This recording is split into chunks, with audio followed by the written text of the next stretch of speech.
sold my soul to the bottle. Still none of my friends have left me yet. I'm the same man I was since the age of 13, and I've lived my life with no regrets. If you're looking for some freedom, all it takes is 10 drinks minimum. If you're looking for rhyme or reason, all it takes is 10 drinks minimum. Man, we're live. It is the last party of the weekend. This show is sponsored by Topo Chico Hard Seltzer. I'm your host, Chris Burnett, and this is 10 Drink Minimum. We have no Smiley as of yet, because I guess he slept in again. So, don't know where he is. But it's cool. We have an event coming up. It's a really big event at the end of May. So we have a whole bunch of people here from Pridezilla. We have Rebecca. Woo, woo. We have Nick Fury, and we have Adrian. And Adrian, you're from the Transgender Resource Center, is that correct? That's right. Oh, wow. So welcome, everybody, to the show. I don't know why it's so echoey in here. Maybe. Who knows? But that's okay. Hopefully it doesn't come out. So how long have you guys been doing Pridezilla? Well, I've been doing it. So this is the 5th. Oh, look! Look, we have another guest. Yeah. So this is the 5th Pridezilla. This is the 5th one? The 5th one. All right. But up until now, I haven't... I produce it. I'm Rebecca. Hi. Yeah. Hello. And Do we blame it on you? You blame it on me. Please. Everyone does. So the very first one was in 2012. Mm-hmm. And actually, that's when I first, I think, worked with Adrian, both as the beneficiary for the Transgender Resource Center and with a band named Sue. You guys played on that one. So that was the very first one. And then look, you come in and you just make lots of noise. You don't even know how that one happened. How many Topo Chicos have you had? Right? I haven't even started Topo yet. Chica. Okay. So, and then the next one I did, and then for the first two were actually, I co-produced with Parasagogo Burlesque, Kelly Fernandez. She has left town, so I sort of took over the Pridezilla producing after, just by myself. So we did 2012, 2016, 2019. So it's very exhausting, and I need a break, for a couple of years in between doing them, because it's from 1 to 10 p.m. I think the first one was actually from noon to midnight, and then I'm like, oh, I don't know. Wow, that's all day. It is all day, but I had a co-producer then, so it was not all me. And then we did last year, 2024, and then sort of because of the challenges we have in the country right now for queer people, I decided, I'm going to do it for all people. Sorry, but yes, of course. I don't care about anyone but the queer people. It's spilled over. Now it's everyone. I'm not trying to take anything away from that group. No. I'm just saying. It is. And man. True. But, for the purposes of Pridezilla, I decided not to take a year off. Oh, wow. Or 3 years off. So you only do this every couple of years? I usually only do it every couple of years. I didn't know that. I was trying to remember that, because I went probably, I guess, last year then. Last year, there, yeah. And then before COVID was the last one. So 2019. Wow. Yeah. And then hopefully I'm actually looking at doing kind of more regular events, like little mini Zillas. Okay. I'll be talking to Adrian about that later. Adrian's like, whoa. This is fucking news to me, man. Yeah, it is. No, it's still in progress, and don't worry, it's not going to put more work on your plate, I promise. But yeah, so that's the gist. So I'm doing it this year, maybe hopefully next year. Well, and Tractor Wells Park is where we're doing it, and they were just an amazing venue partner last year, which I never really had in the past. It kind of jumped, it was first at Evolution in the Valley, and then it was at Low Spirits, which is gone now, and then the third one was at Rest we did in another peace, one. Low Spirits. Yes, I know. And then we did Red Velvet Underground, also gone now. And then is that place gone? I didn't know that. Well, she's got one little one now up on Eubank and Manal, but it's not really it's not big enough to do anything that has Zilla in the word. I don't think I ever got to do that. Yeah. I don't think I ever got to go. It would be like Zilla Toe. It would be like Pridezilla Toe. But yeah, so, and Tractor's been amazing. And he's like, after last year, they were like, hey, we want to do this every year. And I'm like, oh, really? Yeah, I don't. I was like, are you sure? So yeah, so here we are doing it. And TGRC has been the beneficiary on 3 out of the 5. Last year it was Teen Empower. And then one of the other years it was the LGBTQ Educational Archives Project, which is housed at UNM and one other archive house. I can't remember where, but they just wrapped that up. So it was to raise money for the archiving of all those documents, also known as the Hammer Bennett Project. So it's pretty cool. It's amazing. It just spans decades and decades. So that's pretty amazing. It was pretty amazing. Like how? So you said Tractors, like they're the ones who they want to do it every year now. They want to do it every year so far. You know, it always depends on who's working there. But, you know, Jeremy's been amazing and he's really gung-ho. And he just, you know, whenever I come to him with some crazy ass idea and I'm like, hey, you want to do this? He's like, hell yeah, I want to do this.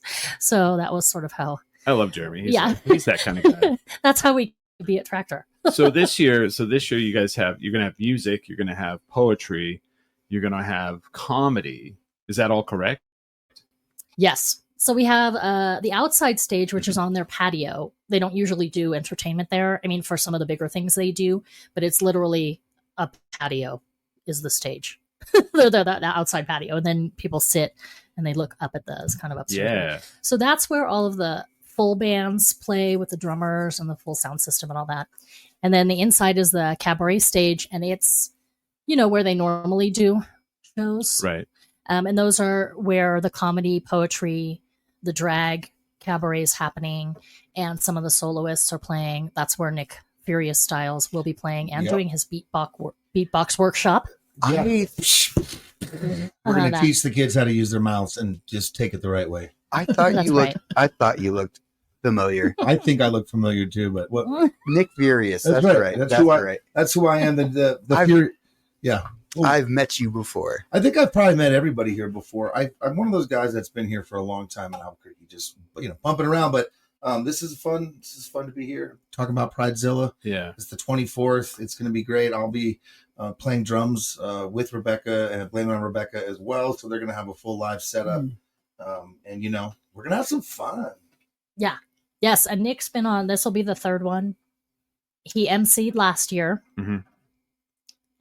And band name Sue has been on, will now be on 4 out of the 5. So they're a staple. We're taking over. Yeah, they pretty much are Pridezilla there.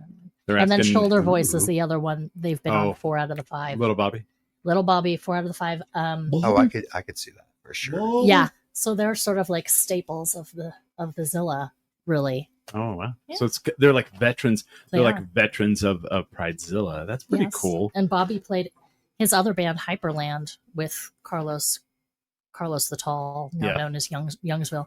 They played on the first one too. Well, you just heard the theme song, which was Carlos the Tall. I love that. It's amazing. So, and then Smiley's opening. So Smiley's here. I like to point that out. He's finally here. Sorry about that. Yeah. There was some hail going on. There was. I had to make a detour. But I'm here. All safe. Like it was a little freaky there for a second. Thanks, bro. Oh, it's okay, buddy. The dog doesn't like anybody else. Doesn't like men with sexy hair. That was Brody saying. That's the thing. She doesn't like anybody besides me or Smiley. She loves Smiley more than me, and it's my dog. So, wow. So I didn't even know it. Like I don't know how that one happened. The poetry thing. So that one kind of threw me because I remember whenever I first moved to the poetry scene in Albuquerque was huge, and now it's kind of like, is it coming back? Is there like a resurgence of it? Yes, yes and no. Yes, I think. I'm not sure it ever went away, but didn't every scene have more of a vibrancy to it? 10 years ago. Yeah, I mean, it's sad to say, just having been here my whole life, the hip hop scene is. It's also when you get older, you start losing touch with what's hip. Right. Because unless you break it. Yeah. That's Don't true. break it. As you were saying, Rebecca, as you were saying. Well, so Red or Green Books is one of our partners. Marissa and Prada. Marissa Prada is, she lined up all the poets. And she is a publisher, local publisher here, and she does poetry books. That's pretty much what she prints. She has a couple other umbrellas that she does. She does a bunch of podcasts and a bunch of other fundraising stuff and causes. But she put this part together. And these are all of, her friends and some of her poets that she's done books with. So she has really, just been a force, I think, recently in the poetry scene here. Bringing it back around. She's bringing it. Precisely. She's bringing it hard. She does an annual conference every other year. She does it here, and then every other year she does it in another state with some of her poets. I mean, she has poets all over the country, also, and I mean. So it's like a touring thing? It's just she picks a city like that she has a couple poets in and then goes. Okay. So I'm not really sure. And I know she's got a Las Cruces event coming up. I think it's going to be in Las Cruces next year, actually. And it's later in the year, like fallish. I can't remember exactly when. But yeah, so she's really just like a force to be reckoned with. So, and she was at last year's Pridezilla with her booth. So she was just there with her books, selling her LGBTQ focused, books and poetry. And this year I'm like, hey, you need to come in and bring some of those people in to do their thing because this is amazing. So they're opening the Pridezilla at 1. Oh, wow. Okay. Yeah. And it is sort of Like an opening ceremony? it is opening ceremony. Oh. And it There will is even be a recommended. torch, a lit torch. Get there early. Nick is the torch. They're gonna light me on fire. There's going to be like a whole parade coming in, and yeah, Precisely. dancers. I'm hoping. Do we get to see you stop, drop, and roll? Yeah, I might have to. Oh, no. yeah. But that is recommended 18 and up because they are slam poets, a lot of them. So I didn't want to. The event is all ages, and we have a lot of family stuff, family activities, and family fun. That Slam particular poetry can get a bit graphic. yes, and angry, which rightly so. And the drag is also 18 and up, and actually the filthy comics are also 18 and up. And that gets later in the night. A lot of anger. I mean, frustration in the world right now. I would say, maybe not so much. Well, I guess there's a lot of anger, but definitely some frustration. So, Adrian, you're with the Transgender Resource Center. So, being a part of this is that something like you guys are going to be partnered with in the future, or is there other events you guys have coming up, maybe besides just Pridezilla? We just had actually a big fundraiser at the end of March, so we don't really have. I mean, the biggest thing coming up for us is having to go around the state to all the different Pride celebrations in June to get the word out about our organization and what we can do for folks. So mainly just a lot of outreach. Pridezilla is kind of our big thing for this month. We're really excited. Well, I mean, it's going to be a big month, right? Yeah, big time coming up. It's kind of weird. It's like, Pride has always kind of been a big event. I mean, it just kind of has to be.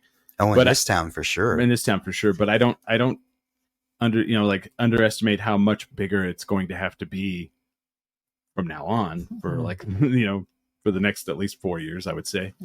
Hopefully not more than that. I mean, hopefully we can, it can just be a celebration, right?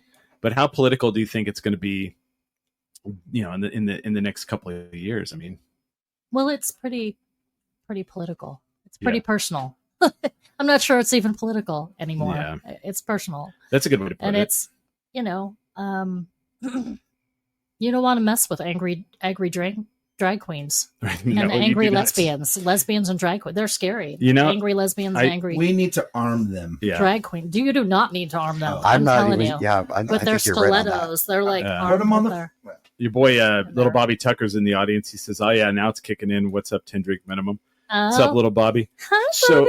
So Bobby. I don't know where the camera is, but hi, Bobby. Once a month, I do a cabaret show at the Alma's AAA Cabaret at the I always say at the Annex now, but I am backstage with a lot of drag queens, and yes, you do not want to anger those people. It's a pretty intense process to get into that to become a drag queen. It's like insane. It's funny because I'll meet them outside of drag. You gave him a B. We're gonna kill you. Yeah, I've been threatened many times because I gave them a B instead of an A. Oh. People would be like, I cannot believe you gave. Now you say B, do you mean a blue? You talk about the grade? Yeah. Good grade, yeah. I'm sorry. So like triple A. Because yeah, so if all 3 judges give them an A, it's triple A. Like, you gave Larry a B. I can't even believe it. And people are like looking at me like, you piece of shit. Well, they're fiercely they defend fiercely also. You know, they're people and their tribe and their beings. Oh yeah. So and but I'll see them outside of drag, and they'll come up and they'll be like, hey Chris, how are you? And I'll look at them like, I'm well, person that I don't know, and then they'll be like, oh, it's me, blah blah blah, and I'm like, holy shit, like I would have never, because it's like it's almost like a superhero. They have the alter ego that you're like, oh wow, you're and they'll be like, I'm actually blah blah blah, but I've never seen your beard without glitter. Right. Like glitter. I'm like, I don't know who are you? Yeah, but when you're backstage going through like watching them get ready, man, it is pretty intense, and I have an insane amount of respect for drag now. It's like, wow, like and then now when they go out and perform, like they're doing like a cartwheel into like the splits, and you're like, oh jeez, like ouch. And they usually get an A from me, Yeah, and the burlesque, I also run into burlesquers, and I'm like, who are you? Right, because you don't have all the stuff on. And then I'm like, oh yeah, we get a lot of burlesque people at the cabaret. And this one person, she was a baked potato. Was it Lottie?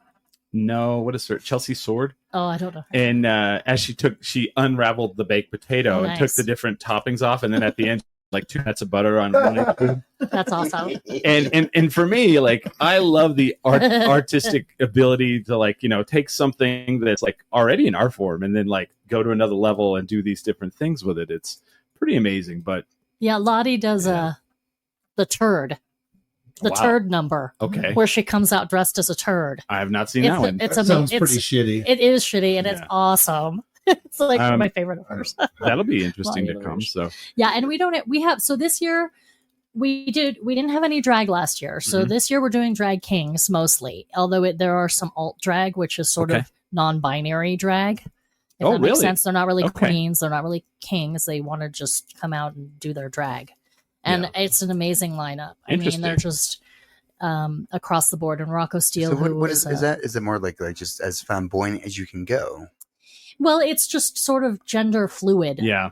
So sometimes they will perform more male presenting, sometimes female presenting, and sometimes you're just like, it's enough. It's in between presenting. It's like an evolution. It's like something next. Okay. And it's pretty good. And we have some really great. Rocco Steele gathered all of the drag performers for me, and I've worked with him before a couple years ago, and he'll be performing. But it's a really solid lineup on the drag too. It's some really so you're playing, like you're literally playing in this.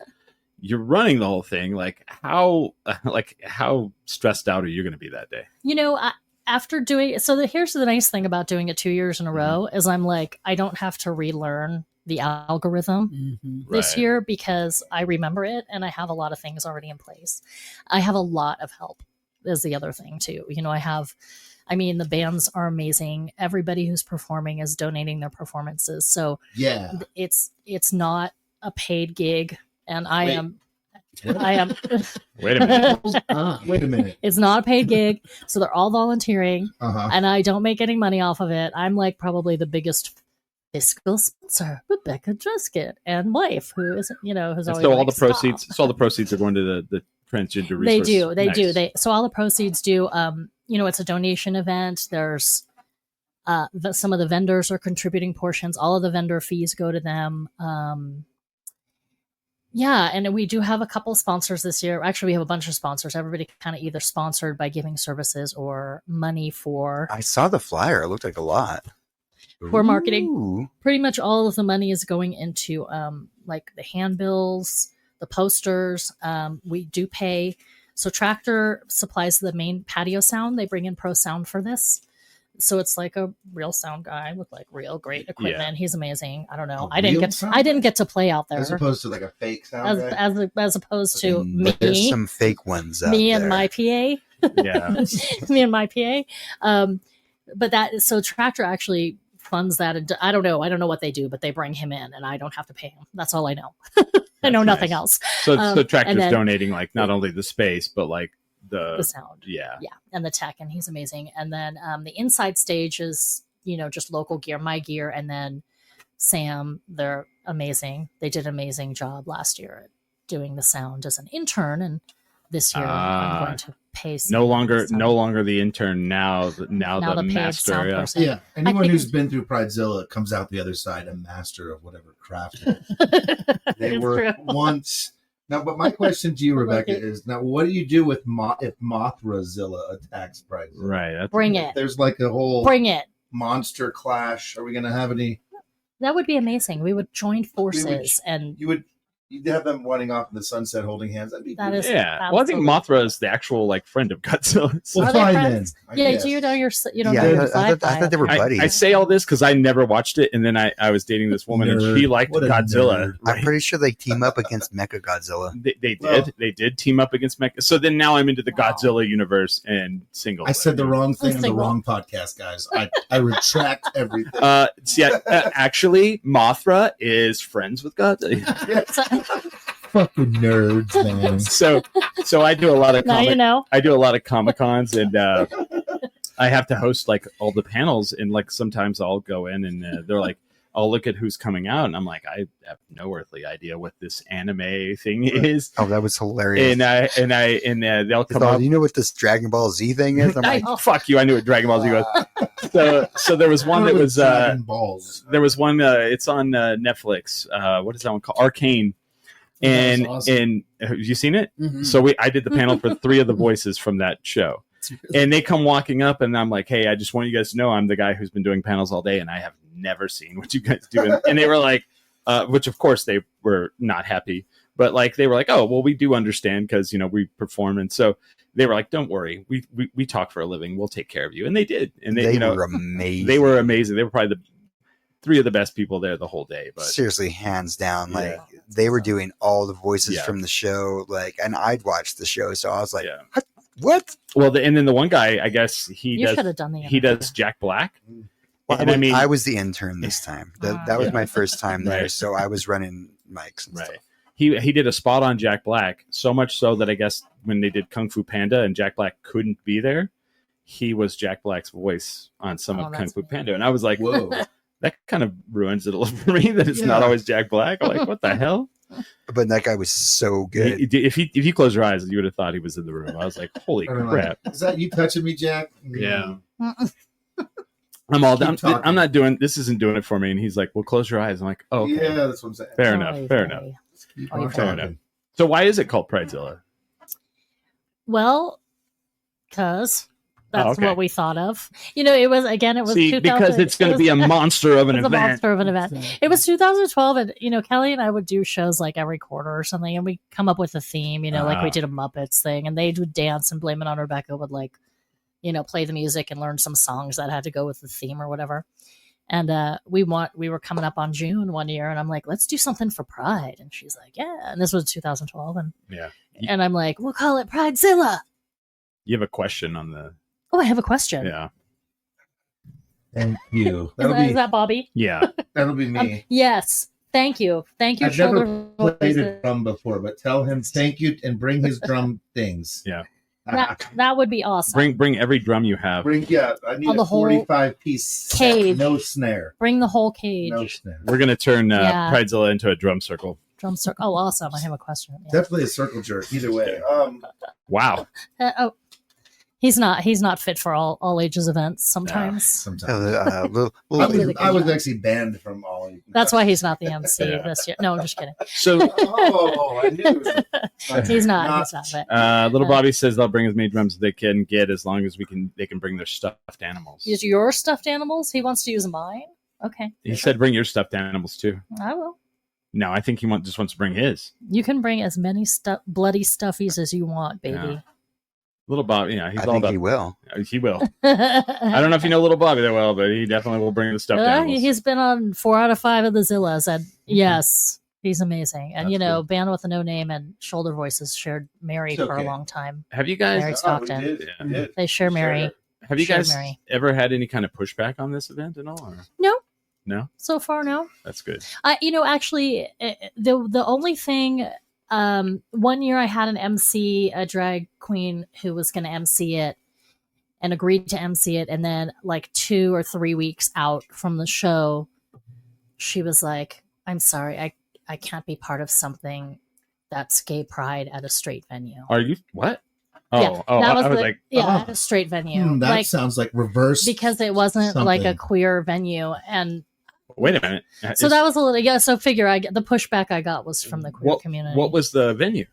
Well, this was at, this was when I did it at Red Velvet Underground. Is that, that place is hella gay. I didn't know. No, it's not gay. I didn't know. It's like biker melt. I never got to go, so I don't know. It was, it was not specifically a queer venue. And she was like, it's just taking it. Venue. It well, did the venue even have a gender or like a preference? Well, and at the time I was like, okay, if you can show me a queer venue that first of all can house 2 stages, and second of all is going to be all ages, because those are kind of critical for Pridezilla. The all ages is like not negotiable anymore. Low Spirits was 21 and up, and after that I'm like, no, this needs to be. Well, then you're like, hey, we'll turn it into a queer venue. I said, well, yeah, I mean, pretty much we're going in there, so it's going to be queer. But that was the problem. Evening? Can't the venue go both ways, guys? It can. Go both ways. But there was no venue that could accommodate. That was my point. Was like, if you can point me in a direction to a queer venue that can meet my criteria, then I'm interested. And now there is, Sidewinders, which is now S4200. Does that sound right? Something like that. Yeah. They're still Sidewinders. They are technically all ages, and they could do it. And I approached them before I approached Tractor, and I didn't get. Really? They were like, eh. The owners really wanted to do it, but then it got pushed to the bookers, who just kind of blew me off. I mean, it was sort of like. And I didn't want to work with a venue that I was forcing into something. I wanted a venue that was going to be a partner. Well, for sure. And Jeremy turned around and it was within hours of sending him the email. He's like, hell yeah, we want this. And I'm like, okay, that's what I'm looking for. Yeah, we've been friends with Jeremy for a long time. That guy's great. He's amazing. You want that enthusiasm. Yeah, I want a partner, not just someplace that's annoyed that we're coming in and bringing. Yeah, you walk in and they're like, yeah. You guys. Well, the support is so important when you're putting an event together, right? And so she said having a partner in an event, in a space that's actually going to go out of their way and not just say, cool, come in, but actually try and work for you and help you out. Yeah. I don't think that happens enough, but that's one great thing about it is the community working for the community, making sure the event works for everybody. Everybody benefits, right? Right. Well, absolutely. I mean, and I feel like, kind of like the downtown scene and everybody, within all of our groups are very supportive, especially, of Pride, So I think it's kind of odd. It's when all the best parties are. Yeah, right. Yeah. Yeah, right. Like, you're like, oh, you think the 4th of July is cool? Nah. We want to see fireworks. There's no rainbows in the 4th of July. Right. But I would like to focus on this lovely human for a little while. Switch the camera. Because is this camera switch to the lovely human? Not this lovely human. We'll talk about him later. To Adrian. But Adrian, because he's going to probably head out at the break. So right. I want him to talk as much as possible about the TGRC because it does so much for all of New Mexico. And it has features that aren't even specifically for transgender. Really? I had no idea you had the harm reduction clinic there. Right. He's like, we do. That's correct. You're like, we That's do. Right. That's no, right. No, it's all trans. But I didn't even know. In the new facility, if you talk about the new facility is amazing. Yeah. Since I've known you, I think you've moved. I remember I went to the first. Where is it located? Yeah, I'll let you. Constitution, 1515 4th Street. Okay. Right down from Tractor. It's right down from Tractor. That's exactly right. Down from right. Tractor. 14,000. Exactly. Do you guys are just all donation funded or? Oh no. With nonprofits, you have to have diversified funding. Sure. This is a really boring topic for. Oh no, I understand that, but how would somebody It's government contract money. It's Yeah. private foundation grant money. It's definitely donors from the community.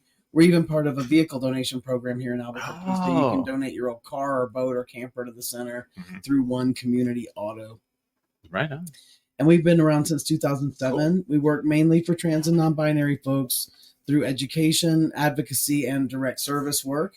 There's lots and lots of stuff we can do for trans and non-binary people wherever they are. You don't ever have to come to Albuquerque. You don't ever have to come to our building to get help. Nice. We help people throughout the state to legally change their name, update their identity documents. We send out lots of trans-specific items, different kinds of prosthetics and undergarments that people need. We do at least $6,000 a month in emergency financial assistance to folks throughout the state. Wow. We have 8 active support groups that meet once a month in person, but once a month on Zoom, and have Google groups, and some of them have Discord servers as well. So we're really engaging with folks around the state, not just here in town. That's pretty amazing. But the building really is a dream. We've dreamed of this building for a long, long time, and now we own our building for the first time, and it's more than twice as big as anything we've ever had before. So we have a training and meeting space there for the first time. We have a youth space for the very first time. Yeah. But we also have the same kind of drop-in services we've always had, which is not exclusively for homeless folks, but it focuses around their needs. We have people who are housed and employed who come in to get name change paperwork or financial assistance, right? Mm-hmm. But mainly the folks who come in all the time are not housed. And so we have showers, we have washers and dryers. Oh, that's awesome. We serve tons of food. We're a mailing address for a lot of our folks. We have storage for their stuff. Partners like Healthcare for the Homeless and New Mexico Legal Aid come in to provide services that we're not trying to staff out. 2 massage therapists come in, and 1 woman comes to cut hair once a month. That's amazing. Everything that we do for folks is free as well. We don't have any kind of proof of income or sliding scale or anything like that. And then harm reduction really is for everybody. That's the one program we have that's for everybody in the community, and mainly the folks who come are non-trans people. Right. Harm reduction, of course, is a phrase that's often used as kind of a code word for syringe services. So we do syringe exchange services. We do overdose prevention and education, including Narcan distribution and rapid HIV, syphilis, and hepatitis C testing in that program. That's amazing. Wow. Yeah. Can you tell them, are you allowed to tell them how you funded the building? Because I love that story. What? The money that. Oh, was that, you want to hear about Mackenzie's stuff? Yeah. Can you tell us? Yeah, we were just because really I love lucky. that story. So I don't know if folks know who Mackenzie Scott is, but she's the ex-wife of Jeff Bezos from Amazon. Oh. When they got divorced, she had a bunch of money that came from the divorce, and then she said about really just trying to give a big old bunch of it away. But she's really smart. It wasn't some willy-nilly thing. So she had all these different organizations kind of vetting for her around the country and looking for the stuff she was trying to fund, and we were just in her wheelhouse. Her purview. I knew that she had given a lot of money to New Mexico, which I thought was really amazing. She gave $1 million to TGRC, so that was really great. Amazing. Mm-hmm. Well, and like good for her. One of the things you said in there that I'd never thought about is like you're like a mailing address for people, and I was like, oh yeah, like that is something that is definitely needed, because like a lot of times people can't get maybe off the streets or any of that because they just don't have a way to get any of the paperwork or any of their stuff sent to them. How are you supposed to apply for SNAP benefits if you don't have a place to receive mail? Or a lot of our folks, of course, qualify for some of those stimulus payments during the pandemic, but where were they going to get a stimulus payment if you don't have an address? It's funny. I didn't receive one in 2021, and like I got the check in the mail the other day, and I was like, weird. Like, that was how often you get like money in the mail anymore? You're like, holy shit! Hey, I'll take it. It's like finding it in your old coat. Yeah, you know what I mean? Hell yeah, it is. Money turning up. You're like sick. Yeah, that's awesome. I don't know. Like, that one hits home for me because I remember like going to court one time, and I'm like, they're like, "What's your PO?" I'm like, "My address is PO Box so and so," and they're all, "No, but where do you live?" I'm like, "I'm homeless. This is where I get mail, though." And they're like, "Well, you have to give us a place," and I'm like, "But I don't have a place. Exactly. This is where my mail shows up." And like, you got it. Well, where are you going to be at? I don't know, the frontier. Yeah, right. They're going to come find you anyway, right? It's funny though, because like there's all these different ways to raise money, and like I remember back in the day when I was younger, like people would buy, like they would get a car dealership to like donate a car, and you would charge people like to whack it with a sledgehammer, right? And I was like, we need to bring that back, and we need to get a Cybertruck. Is that a thing? Yeah. And I was like, and then someone's like, well, someone would just light it on fire right away. And I was like, well, they might do that.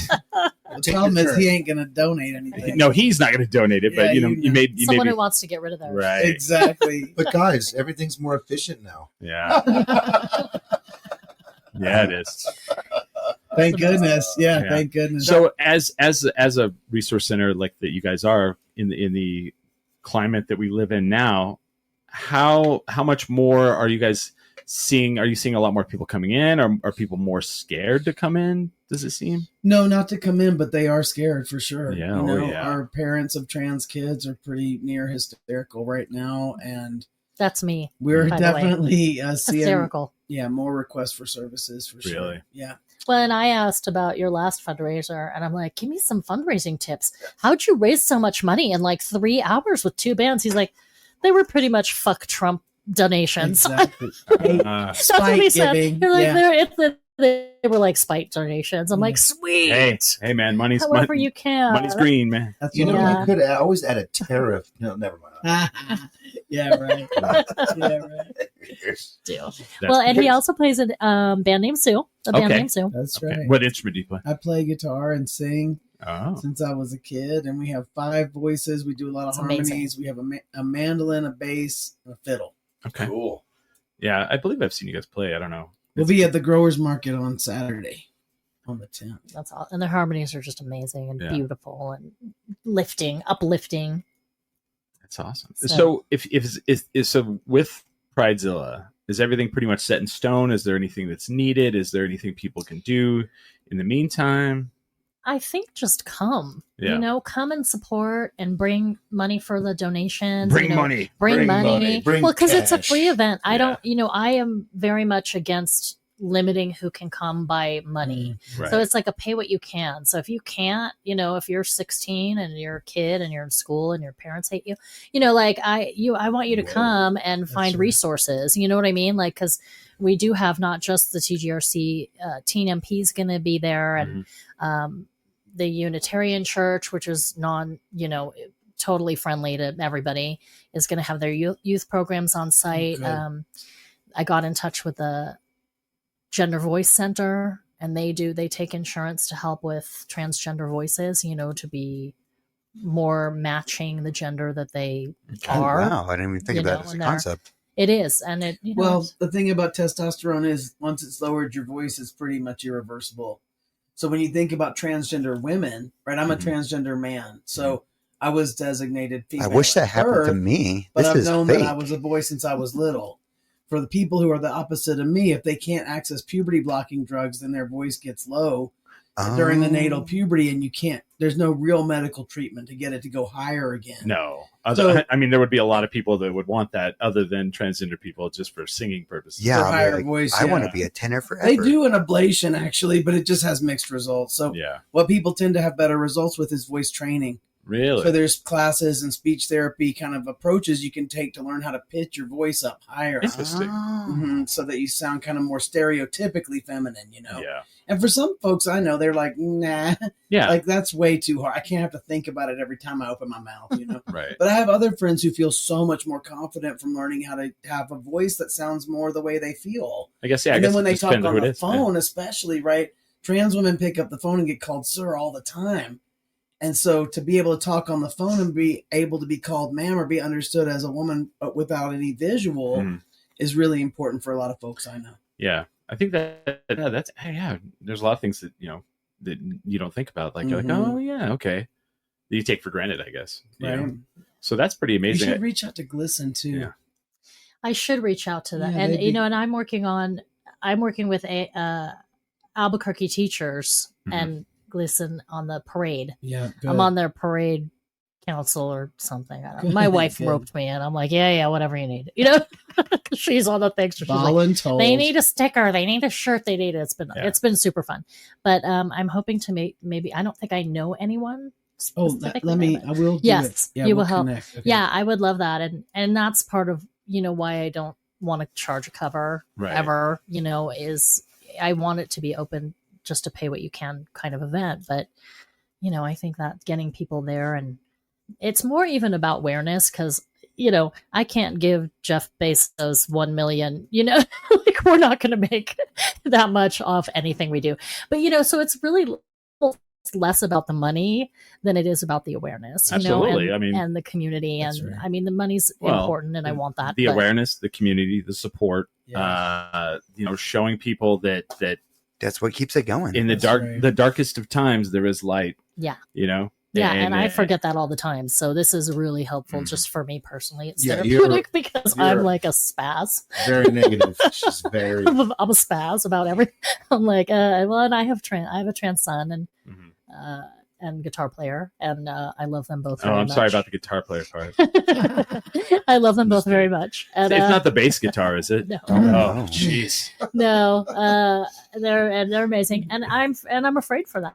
You know, I'm afraid for them, and I'm afraid for my friends I'm afraid for my marriage. You know, even as not as a plain old boring married lesbian. Right. I'm, I'm afraid for my marriage. You know, so boring. There's a lot of boring is definitely the key. It's never been more Ozzy and Harriet boring. It's totally it's ridiculous. But yeah, fear is a motivator. Fear is a powerful motivator. It sure is. It motivated them, didn't it? Yeah, sure did. Let me say though, just real quickly, the second part of our work is advocacy work, right? So we do lots of services, trying to put resources right into people's hands that need help. But advocacy work is more about trying to change structures and systems, and it's policy work and it's legislative work. So we wrote the trans student policy for APS back in 2015 when they got ready to do that. Oh, that was you guys. We check out a lot of intake forms and website language and bathrooms if people ask us to come in and check things. But we always work with our friends at Equality New Mexico, ACLU, Bold Futures, Progress Now. Every year we work on making sure that our state laws here in New Mexico are very protective of our communities. But also we work in coalition on stuff like paid family medical leave, which affects LGBTQ people in a specific way, or getting rid of junk rental fees when you apply for a rental unit, which affects people who live in more poverty, which is LGBTQ people are disproportionately affected by poverty. So we do a lot of legislative work as a group here to keep New Mexico one of the safest states in the country for LGBTQ people. It is. We have some of the most protective laws for LGB and for T. Right. And we really believe those things are going to stay in place even throughout this horror show. Well, and I mean, we're the blue in the sea of red. That's it. You said it. We are definitely. New Mexico is very politically progressive, and I believe we're going to stay that way. Well, I remember like growing up here, and it was red. And I saw it just like slowly. I'm like, oh, okay, now I like this place. Right. Well, and I mean, we've got to keep that going by voting in local elections. Right. Always vote local. Yeah, Adrian, when are you running? Aren't you going to run soon or what? Don't get me started. Come on. Well, we're gonna. And Nick, I'm encouraging both of them to run. Totally different things, but no. She wants me to start running because I'm getting a little chunky. She said, "You need to start running." Running, and his mouth running. Yeah. These two though, I mean, they're powerhouses, man. Well, and we're gonna have we were supposed to have already, but she has had to cancel twice. But Mailing Armijo, who's running for mayor on this show, we're trying to bring her in, and she's a big advocate for LGBTQ. Great. So she's running for mayor on the Democratic ticket. Good for her. But she's also in the Naval Reserve, so she was supposed to be here last Sunday, but she was in Guam. Oh my! And never heard of it. Never heard of it. And then people go like, I hear like bad things, like people go, ugh, Guam, and then I look, I googled it. It looks beautiful. I'm like. It's just ironic. It's just the way that word sounds, Guam. Yes, it's like it sounds weird. It's well, and Guam-y. being a woman in the military right now is a little sketchy too. Hey, you know what though? If you're in the military and you're out there, male, female, I don't. Same. Just help us out by not taking the orders that might come down.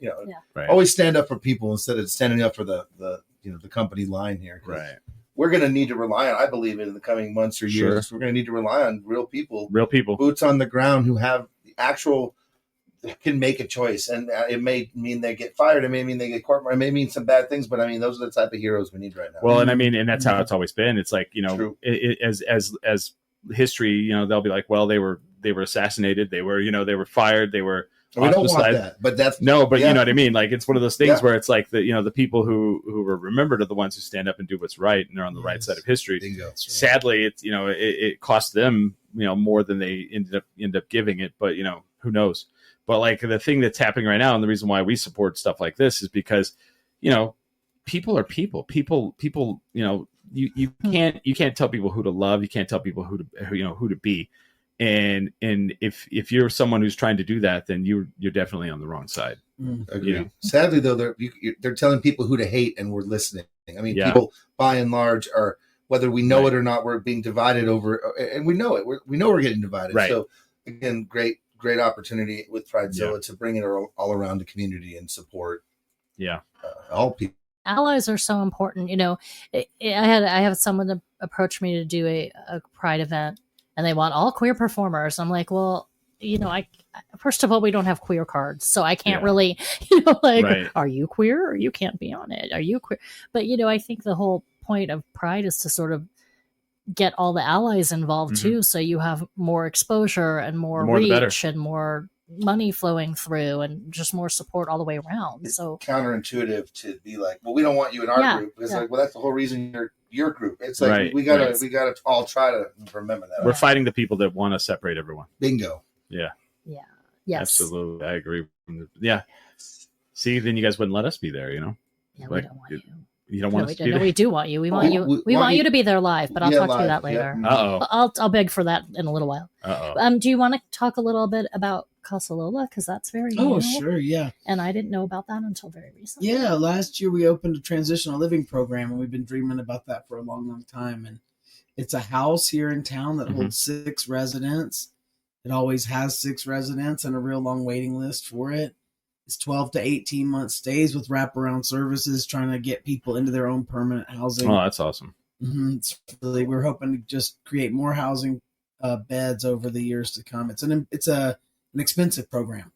Housing is expensive to staff and insure and program, but it's so urgent, and we're really excited to have gotten finally the doors open on something, and we're hoping to do more in the future. Isn't it weird that the people who are good are like trying to take money to like help people to get into a place, to get into like safe areas, and the people that are bad are like, we just want to get rid of you and push you out and put you in a place that we can't see you. It's like somewhere that's not here. Yeah, just go somewhere that's not. It's really amazing to hear like a story where someone's like, actually, we're doing the opposite. Where fighting for people to to be able to stand on their own.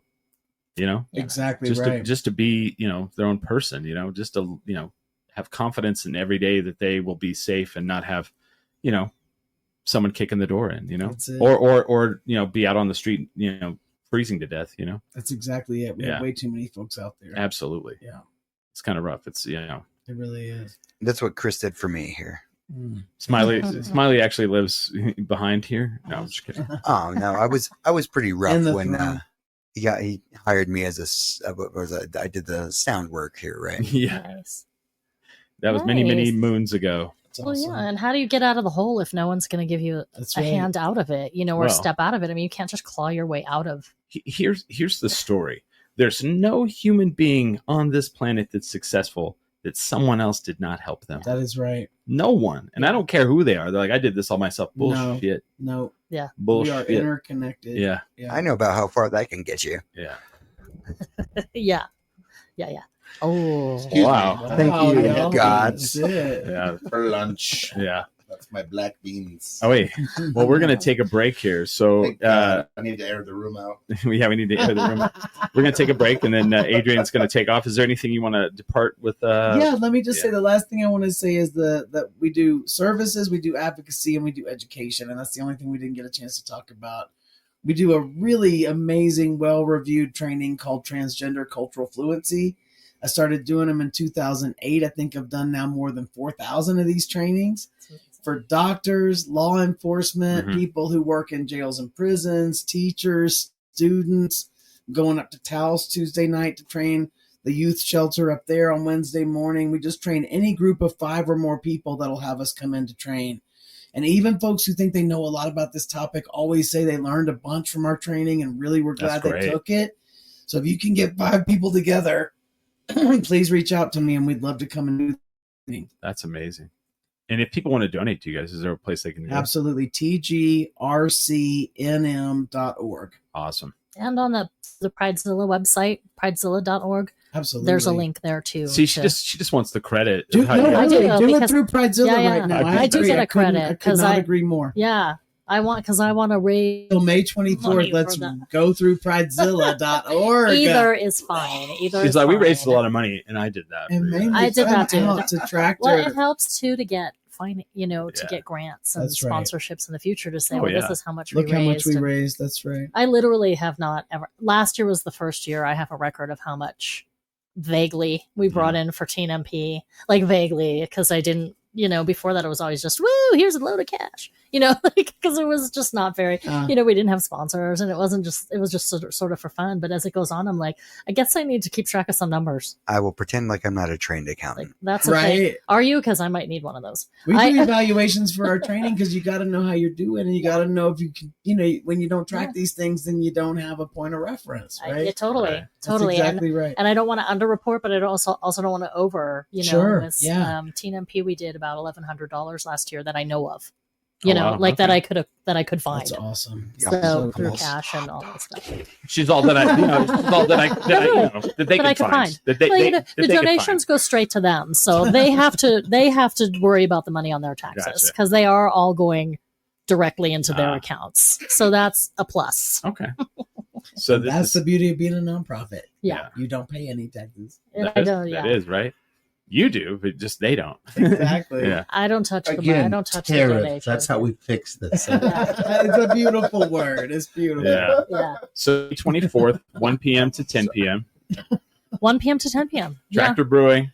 Come on out, y'all. We're going to have a great day. Drag queens, poets, bands, comedy, beers, Tractor, delicious. Beatboxing. Beatboxing.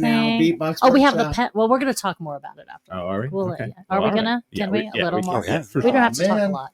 No, just a little bit. Oh, totally.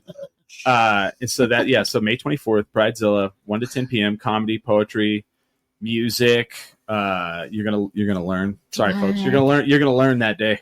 You're gonna learn. You're gonna be taught. Yeah, you're gonna be taught. You're gonna learn some things. I could be more taught. We're gonna have some talks. What about this? So yeah, that's pretty cool. You guys, is there anything else you guys want to promote from coming up? Well, yeah. Do you have anything? Oh, we have stuff. We do have unrelated to this, we've got a New Mexico Premier Variety Showcase that Rebecca and I co-produce. Okay.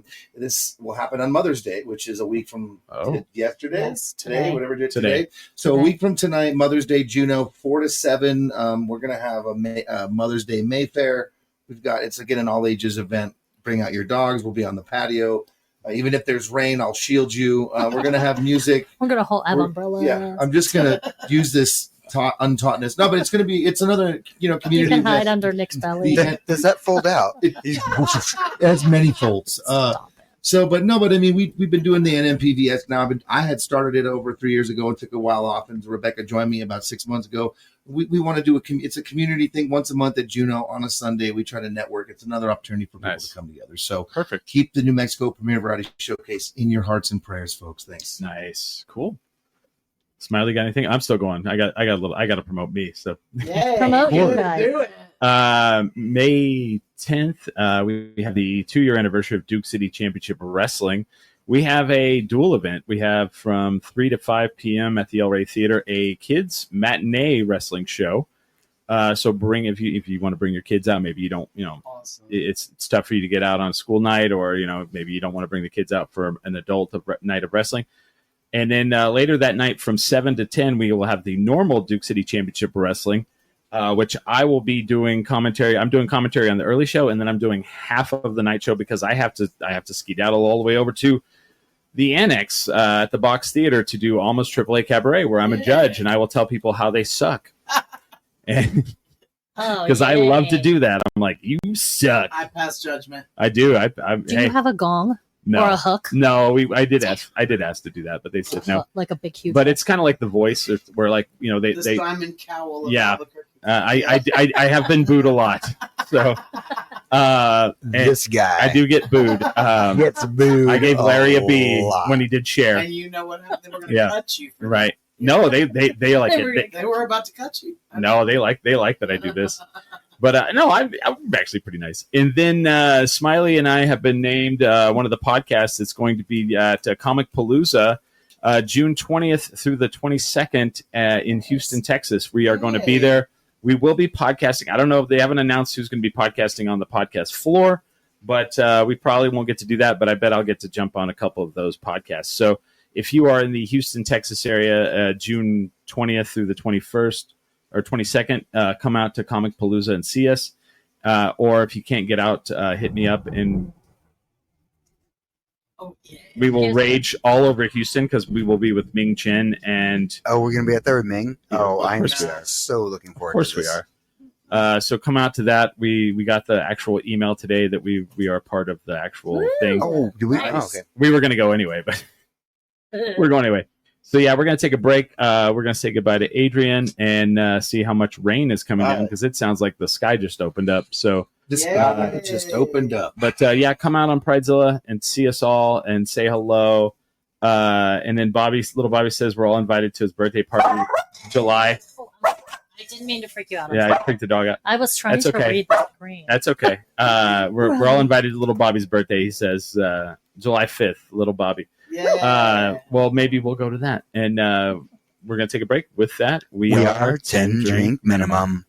All right, Brody, you're going to have to cut that shit out. Brody! Quit.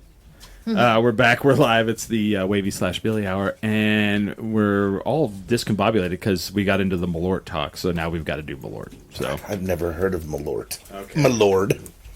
So, Brody. Brody don't like Nick. Yeah, well, she don't like anybody. She's not prejudiced. She just hates everybody. You know, Hates I everyone hate everybody. equally. Yeah. She's like, you don't live here, and you're not James. Okay, I don't like you. That's how she is. I don't think my mic is on. I don't think it is either. Just keep it that way. It's perfect. I'm just kidding. Now it's on. There you go. Yeah, I don't think so. No, I like it much better. Your this rich, way. syrupy voice now is coming through perfect. There we go. Thank you. Yeah. It's There like we go. eating a pancake flapjack stack. You should have seen my first show. I sounded terrible. I did not have a radio voice yet. No. Well, it's like you gotta There work we it go. in. You All gotta right. figure it out. We're getting there. Yeah, we're all discombobulated. It's raining outside. We don't. This is New Mexico. It doesn't shocks us. rain. It's not just raining. It is Hail, yeah. thundering and hailing and It's apocalypse right now. It's weathering. It's weathering. the sky. Weathering. The sky opened up. So we're gonna do a shot of this Malort. I'm gonna leave it on Nick because I want to see what your face is Okay. like. So let's do it. Let's do a shot to Pridezilla here. Pridezilla, everybody. Yeah. Clink. Clank, clank. I Clink, can't reach the clank, part. clank. So. Oh, well, we have to. All right. Here we go. Here goes my face. I'm having Tapia Topo Chico. I want to see what you think. Ooh, it's the aftertaste. Oh, Yeah. God, it just keeps building. Chaser? No, I would chase her, but she keeps running. Honestly, you don't want to do that. It makes it worse. You know, it tastes like there's some. You've ever had kratom? It's like it tastes like some nasty herbal, gross, disgusting. But thank you for sharing. Well, so what You're is welcome. it? What kind of So fermented it's a liqueur. demon is it? So it was made in the early 1900s. It's a Basque alcohol. A guy Carl Jepsen made it. And the funny thing to me is during Prohibition they were actually allowed to keep making it because they said it was for medicinal purposes. Because it tastes like medicine. Well, for and sure. because they say it kills worms in your stomach. So my joke is they're like we're going to stop you from making this alcohol. They're all no, it's medicinal. They're all sure it is. And then they tried it. They're like, oh Jesus, that has to be right. Yeah, That has to be medicine. distilled that- from wormwood. Is that what? That's what it is. It's the wormwood extract. wormwood. Yeah, That's why. That's that bitterness. But see, have you ever had absinthe with Yes. wormwood? Like Yes. that Oh, tastes yeah. so much better. It does. I don't. Why can that taste? Well, it just. I mean, Yeah. you have to light it on fire. It's a lot Well, of. they're also trying to make this actively taste worse. Yeah, we've been to the distillery in They're like, Chicago. we go out of our way to make it taste even worse than it. So when you go to Chicago, it's like a thing now. Like Malort is like we're Chicago and we're tough and it's like a rite of passage. They have what's called the Chicago handshake. It's a shot of Malort and a can of Old Style, and you pay like $5 or $7 and you get both. And That normally Old Style is like shit, but you have it after this, and you're like, this is delicious. Right. I'm from Chicago. I'm a Sox fan though. White Sox won today. Oh, Go Sox. are you? Southside? Yeah. Cubbies, baby. I saw the Cubs. I did go to many games with my grandparents when I was young. I saw Andre Dawson and Mark Grace Oh. play live. I saw my Grace. I mean, those guys. I mean, those teams. Harry Carey on the mic, drunk as shit in the studio. Holy cow! Let's get 'em, boy. It was just. It was a beautiful time. Yeah, and when they won the series, that was It was. They were due. I got this hat at the store in Chicago. You got it at the store. That's at, great. No, at the Wrigley Field. You got it at Wrigley? Yeah. I thought they tore that place down already. No, hell no. No, I know. I'm just kidding. Yeah, they tore Kaminsky down. They should. Well, I actually was at the old Comiskey. I remember my grandfather took me. It was like before they outlawed smoking. So, Oh, wow. And it was a kind of like it was like the pit, right, where everything kind of sunk in, and there was just these men smoking cigars, and just the whole place was just full of smoke. Oh, that probably sounds why. amazing. It was amazing. It was an amazing memory. Big ups, Grandpa Charles. wasn't like Cabrini Green like across the street from it? It was pretty close. Yeah, like where where Candyman took yeah. place. You don't say it 4 more times, please. Just stop where you're at. You know where Candyman. Oh my God, he said it again. I love that movie. They remade it, and I tried to watch it, and it was not. How could you remake that movie? You just do it again, I guess. So you're from Chicago? Well, I'm from Southern Illinois, but gotcha. my family's from the South Side. They grew up Chicago Heights, Homewood, Flossmoor. I mean, basically the nicer part of the South Side, but spent a lot of my, my youth on that train going to the city, checking out, going to baseball games, and it's nice when you're from here. When you live in Albuquerque and you grew up, it's like going to Chicago is like so cool because museums and the aquariums and planetariums. We took him in October because he'd never been. You'd never been. I Did you touch the bean? He didn't even know what it was. He was like, I showed him. I was like, "There's the bean." He goes, "Okay, I don't know what that is." You should flick the bean. Yeah, no, That's literally, real. I was like, okay, cool. That's I guess. Are you a Chicago person, Rebecca? Or do you like Chicago? Do you like anything, Rebecca? Yeah. Well, I was born in Cincinnati, Ohio. There you go. Is So that you guys- something? Wait a Midwest. minute. Some of the Okay, Midwesterners. well, hold on. Now we've got to talk about this. I wasn't there for very long. What so. the fuck is going on with that chili thing, man? Oh my God, we love. I order that on a regular basis. It's The not chili. Skyline chili. You can get it on Amazon, even though you're not supposed to shop on Amazon. But when it comes to Skyline chili, I gotta break the rules. So so it's like a spaghetti with like you can chili eat it on it. a spaghetti, or you can eat it on a coney. Yeah, it's not On a dog. Yeah, but it was that beans. Oh, in it's it? delicious. But yeah, you kind of have to be, All right. It's a Cincinnati thing. Do you get but we what- do. We ship it in. But you by the get cans. so I've always seen it like on spaghetti noodles, and it's Yes. chili, and then they put like cheddar cheese. cheddar and onions, and sometimes The they least have healthy beans in cheese. it. You I would- find the least Onions. healthy. Yeah. I would eat it. I mean, I'm not saying I wouldn't eat it, but It's delicious, but you can't expect. When you're from here, you're like, that is not chili because you're Right. used to like either Tex-Mex. Texas chili Yeah. or green chili, Right, which are Well, different. and it's yeah. not either of those. When It's we- more like a sauce. So- I want to know if you're a fan of let me see if I get it right. WKRP in Cincinnati.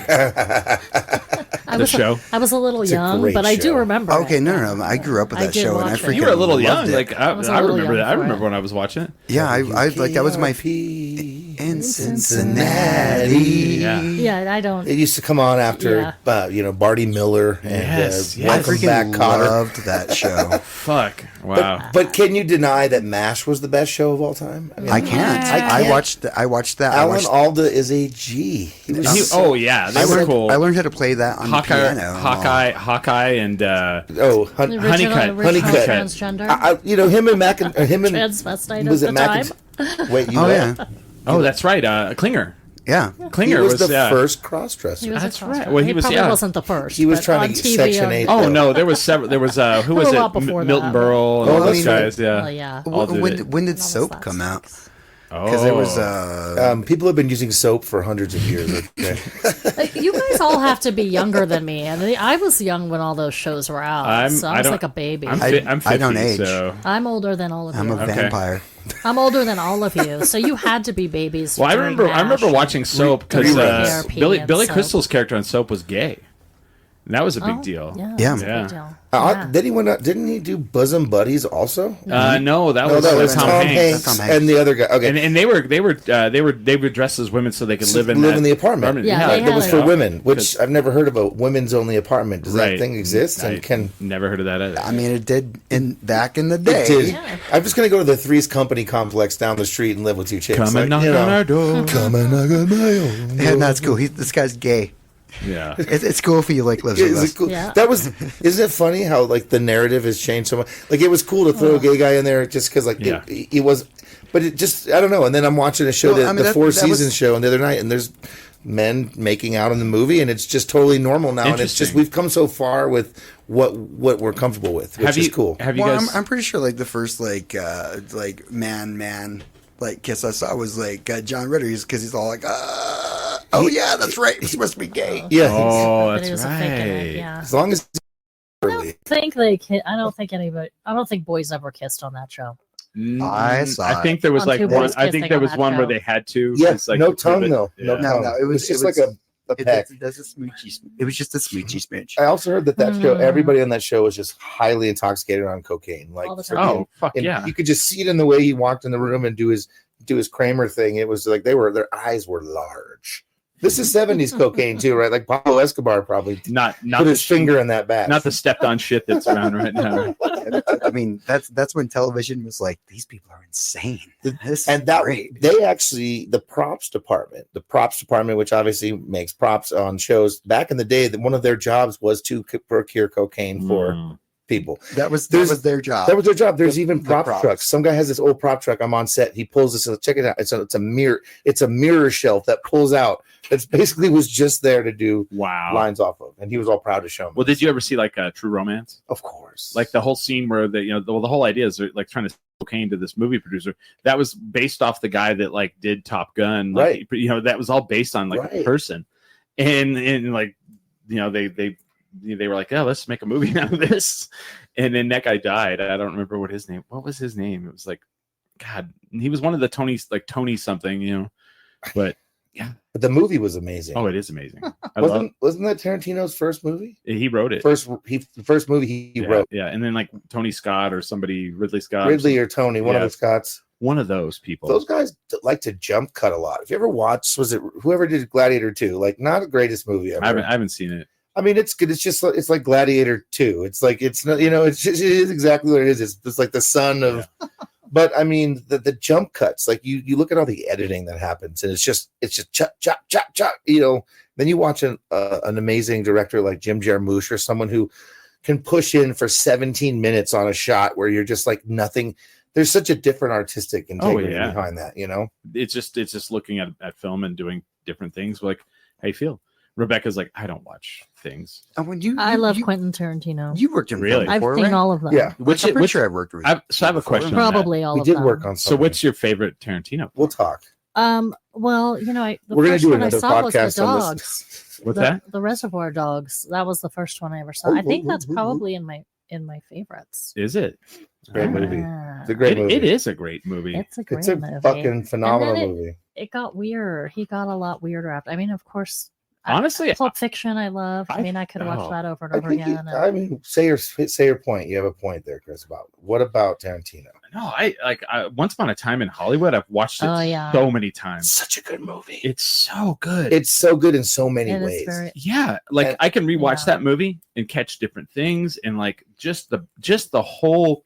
Like I'm really getting into like I love the new Dylan movie because of this, because like just the scenery and how well they've put you back in that world. Yeah. And I feel like there's not enough love for that. And like Once Upon a Time in Hollywood, you're just like, wow, the amount of money they spent to make this look like the 1960s, is some of those driving scenes in like the car with was it Roman Polanski or whatever, and he's just like driving in his little Corvette, like acting. I don't know, just a whole different Hollywood. And I love the alternative narrative, because have you seen this movie? Yeah, we talked about it. I'm like, can you just change the ending of the story when we all know how it ends? Yeah, but it was brilliant. It was good. But apparently, it's a movie within his universe, so it's like it's not an actual you read the things about like when he talks about it, he's like, oh yeah, I changed the ending because it's a movie within the universe that I've created, and you're like, well, wait a minute, so there's a whole universe, and then someone went to the theater and that's what they watched was that, and so in the universe, and I'm like, that's right, cool, because he did the same with Inglourious Basterds, where that's True. Also and I'm like, that's so cool. And I Once Upon a Time is such a cool film. Like most of his, I watched Jackie Brown. When Jackie Brown came out, I was like, No, it's so good. And when you rewatch it, you're like, better. oh my god, this is so. The performances of the bail bondsman. He passed away. Oh gosh, yes. Robert Forster, yes. And of course, Foxy Brown herself. Pam Grier. What a phenomenal, the love triangle, which wasn't even, you don't even like realize that there's like a love thing until later, but you realize that. I don't know, Tarantino's really good at subtle. And then you're like, okay, I'm gonna take Robert De Niro, who's like known as one of the greatest actors of all time, and make him an idiot. and then like what's her name dresses him down in that parking lot, just like she's like, oh, did you forget where the car is? Like she's just shitting all over him, and then he ends up killing her.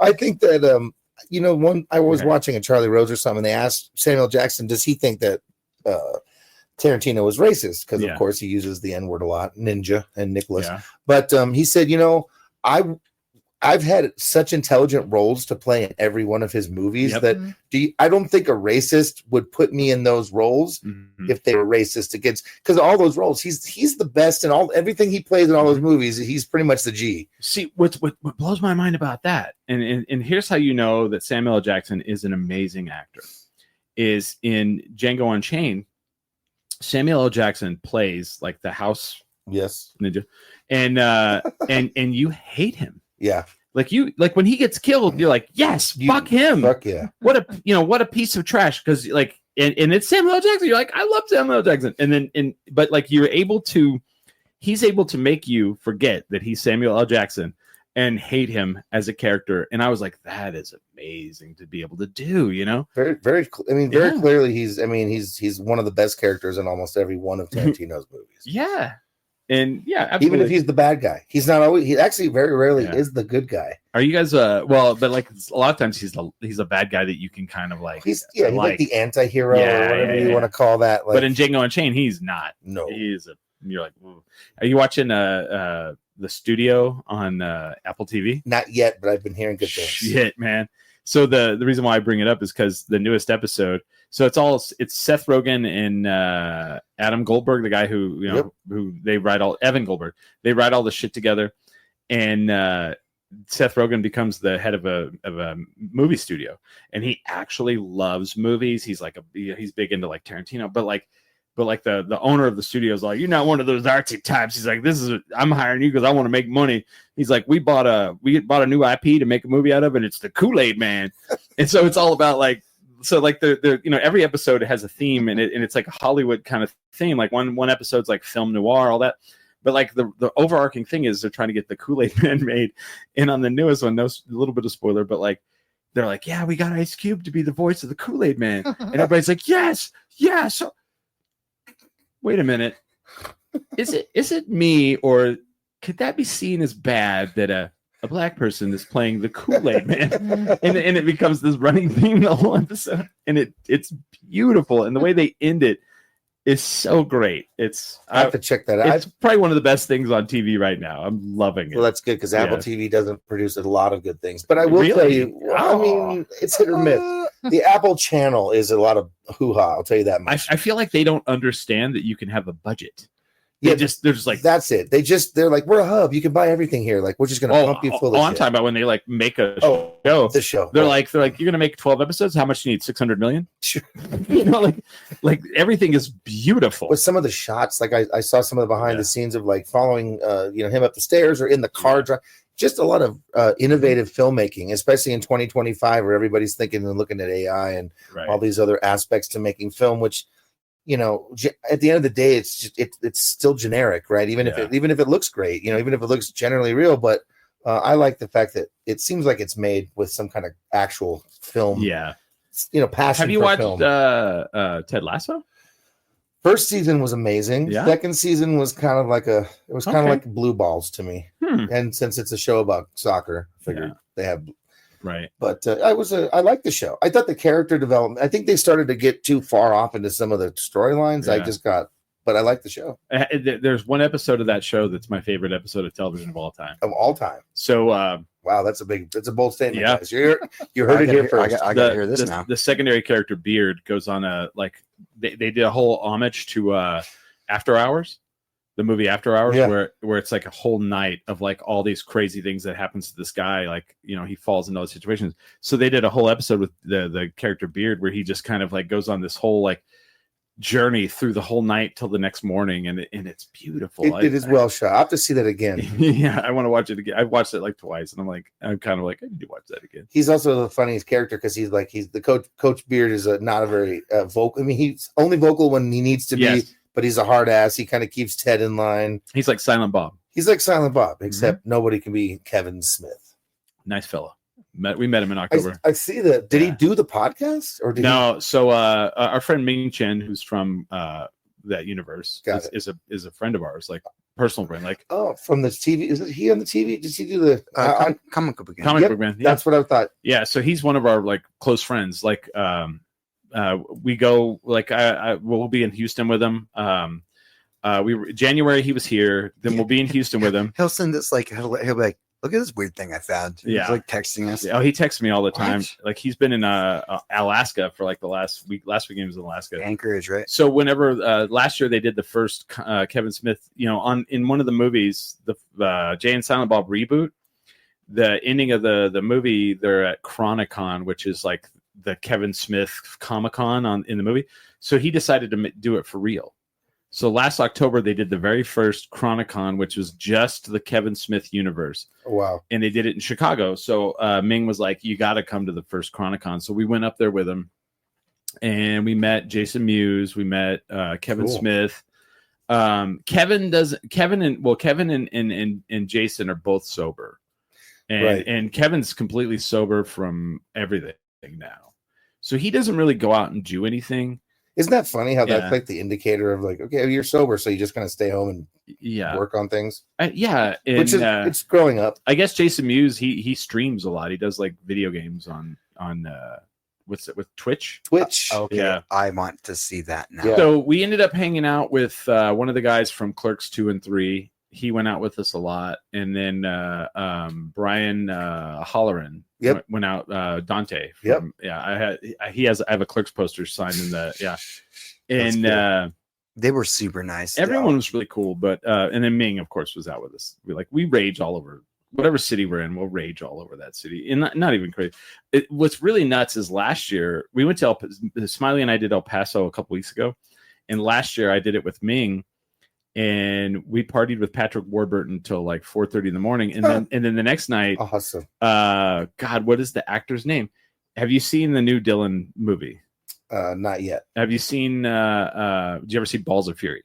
Yes. The guy who's like the main character, the chubby guy. I know who you're talking about. We partied with that guy the next night, and that guy was on so many drugs. It was so cool. And then I was partying with him. Awesome. And then I go see the Dylan movie, and he plays Dylan's agent. Like. I was like, oh, I know who you're talking about. All right. God, what is Dan Fogler? And he's in Fantastic Beasts. I've never watched that. Pretty fucking funny. Yeah. He can be hilarious. He got mad at it. He's like, you guys went out last night. He's like, I was texting you at 3:30 in the morning. He's like, no one texted me back. And he's like, you better not go out with me at night. And we went out with, and he went to the Pink Floyd experience before we went out. So he was, he was on something. So. I'm literally doing nothing.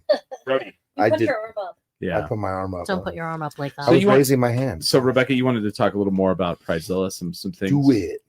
No, I'm good. I think we said most everything. Okay. This is bull.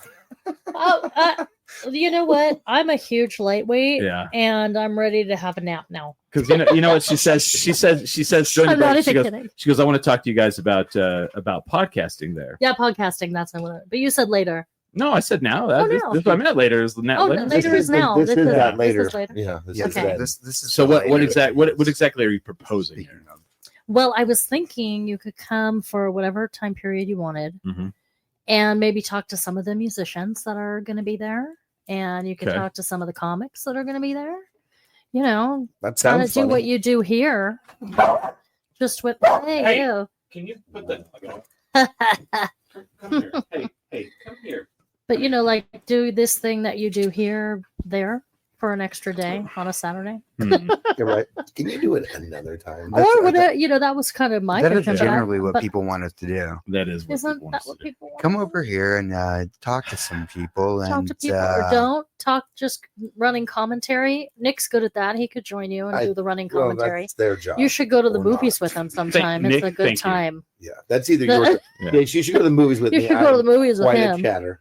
The running commentary on Nosferatu was way better than Okay, that movie blew chunks. Okay, aesthetically was really cool, but I was not for one bit scared or even. I was like, "This is dumb. I want to go watch the original version again with Keanu Reeves." The running commentary. You meant the Dracula. I meant Dracula, which is essentially the same story. Gary Oldman. Gary. Oh yeah, Oh, Gary. now speaking of an amazing actor, Yeah. that guy playing Churchill blew my mind. I love whenever people are like, they're like, one day you fall asleep and you wake up and then you realize you are Gary Oldman because he's that good. And you're like, dude, you talk about Gary, true romance. Oh yeah, he's great. Jesus Christ, the gangster. Dude, he's all. What you gonna do about it? He's all. Got this. He's all. Since you walked in here, there'd be a couple of titties up on the screen. He's all, and you hadn't even looked up once. He's all, nah, I know I'm pretty. Yeah, I know. But I ain't as pretty as a couple of titties. I honestly think you do a good job of that. I actually think he took John Thorogood's like, she want me to pay the rent. That whole one bourbon, one. And I think he took that like, she's my landlady. I'm like, there's something about the way he delivers. But I mean, for him to be that, and then for him to be Commissioner Gordon, which wasn't the greatest of roles, but still an eclectic role, and then for him to like then be Churchill. Go find Alabama. he's all take this. Go find Alabama. Oh my God! Like I remember when I first saw it. Like I saw that movie. Then I saw them interview him, and you see that movie and you see him talk like that, and then he's like, well, when I took the role, it was one of those things that it was like, well, and you're like, what in the fuck? Yeah, right. Holy shit, this guy. Like, oh, did you ever see the interview where he's like, and I had to get a vocal coach to actually learn my own dialect because he'd forgotten it. It's like, I grew up in this this part of to relearn where he came from. Yeah, yeah. Like, I don't even remember what it sounded like anymore. The guy Austin Butler who did Elvis, yes, had to do that because he couldn't stop talking like Elvis. No, he did. He was like stuck. Yeah, he was like stuck on Stupid for like 2 years. He was also in Dune, though. He did do it was a Fade Raban, whatever he did. He did a good fade for the Fade Rafa. I would Ray Rafa. I would have preferred Sting come back for the role, but whatever. Right? It would have been epic. How for sure looks the same. And you know what? And like they would have had to have like kept that secret and like and like out of nowhere you're like, is that fucking Sting again? Jesus Christ! You're like, okay, I'm in. I'm into this. This is the greatest. Yeah, I think Sting should be in more things. I don't think Sting cares anymore. I think he's done his thing. Yeah, Sting's done his thing. He's all, I discovered tantric sex. I'm good. Guys. Right? He's like, nobody. I friended the police. Tantric sex. That's all I need. Yeah, I can orgasm for like 24 hours straight. We're good. Hold on. Put me in a movie. Smiley, they want us to go there. So, like, let me ask you this question: Yes. Are you wanting us to do it like on the side? Or are you wanting us to be on the stage for like a little bit? What exactly are you wanting? Can you stop? Please? I was thinking. Mm-hmm. Well, you could tell me. Yeah. But probably my stage time is pretty full right now. Yep. So like bursting at the seams. But I was gonna maybe have you right at the entrance. So our entrance is right at the bottom of the ramp. And the red backdrop will be up. Okay. So I was thinking you could go like right there and when people walk by. But it may be noisy. Yeah. See, that's why I needed to consult with you to see like what kind of you're asking us to do a thing. Smiley probably doesn't mind doing this. I'm the one doing live. I'm the one that does not like it. You don't like doing the live? I don't. I mean the out in public. not as much as good point. Yeah. I do and I don't. Like stage shows. I like to do a stage show. Like stage is where I like to be. But like because on the side, here's what happens. People you start talking and then they're like annoyed because they're trying to talk to their friend. They get louder than you, and then you get loud, and then it's a fucking shit show, and you throw it all in the trash. But the other thing too is people come up and like, not to sound weird, but like people come up and want to talk to you. Yeah, they want to be on the show. No, they just want to. They just want to walk up and be like, "Hey, what are you doing? So, what's this thing? Yeah, what are you doing? What's happening here? What are you guys doing?" And I'm like, "Well," and we'll they're be like touching the camera. We're live, and this happens. Like I was on radio and we would do remotes. And people do this too. They do it for. It's like weird. Yeah. But then now it's getting a little crazier where people want to come and talk to me. Yeah. Yeah. Yeah, they want to be part of it. No, they just want to come and talk to me. No, he's just got, have a conversation. He's gotten some celebrity going on. Yeah, that's what I'm talking about. He's well, we could certainly put you somewhere private, but then you would just be like hidden in the back. So I'm not sure. Is there a VIP area? Yeah, it's it's in the brewery. It's with the brew tub. What's the green room situation going on here? It's the whole brewery in the back. And actually, that is where the musicians load their gear in. Can we get Jeremy on the phone? I'd like to talk about the green room. I'm not sure how green it'll be. But the whole brewery's open because they have to load all their crap in. Here's what I'll tell you: we'll come and we'll do something. If you can, if you want, or you don't have to. It's totally up to you. And I could certainly get you like a, my literally like the whole brewery area is like where, but the musicians go back there, but you won't be seeing that. You won't get any like public exposure. No, we would love to be right up front. We'll do whatever you want. Yeah, we'll go. What? Are you just being difficult? It's like it feels like I'm talking to Nick here all the time. Thanks.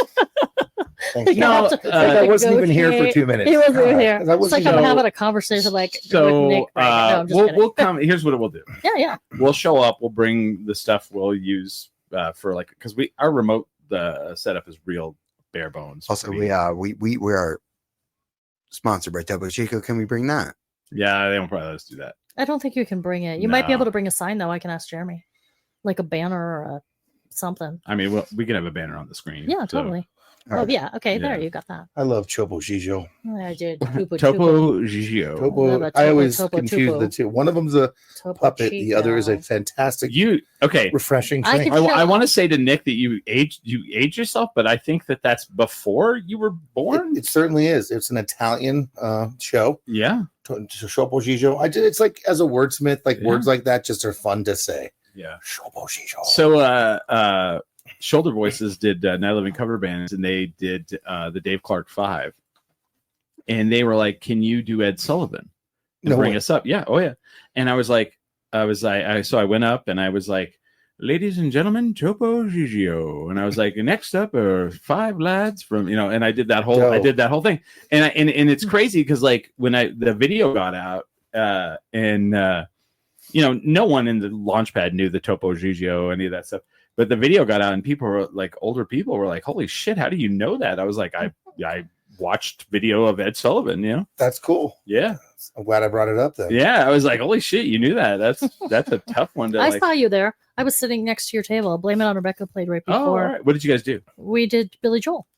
Oh, that's right. And we went right before Bobby. Yeah. Did you watch the show we do where we like announce all of the Night Living cover band stuff? No, I don't think I saw that.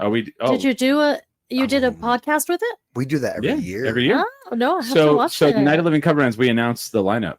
Nice. Every year. Oh yeah.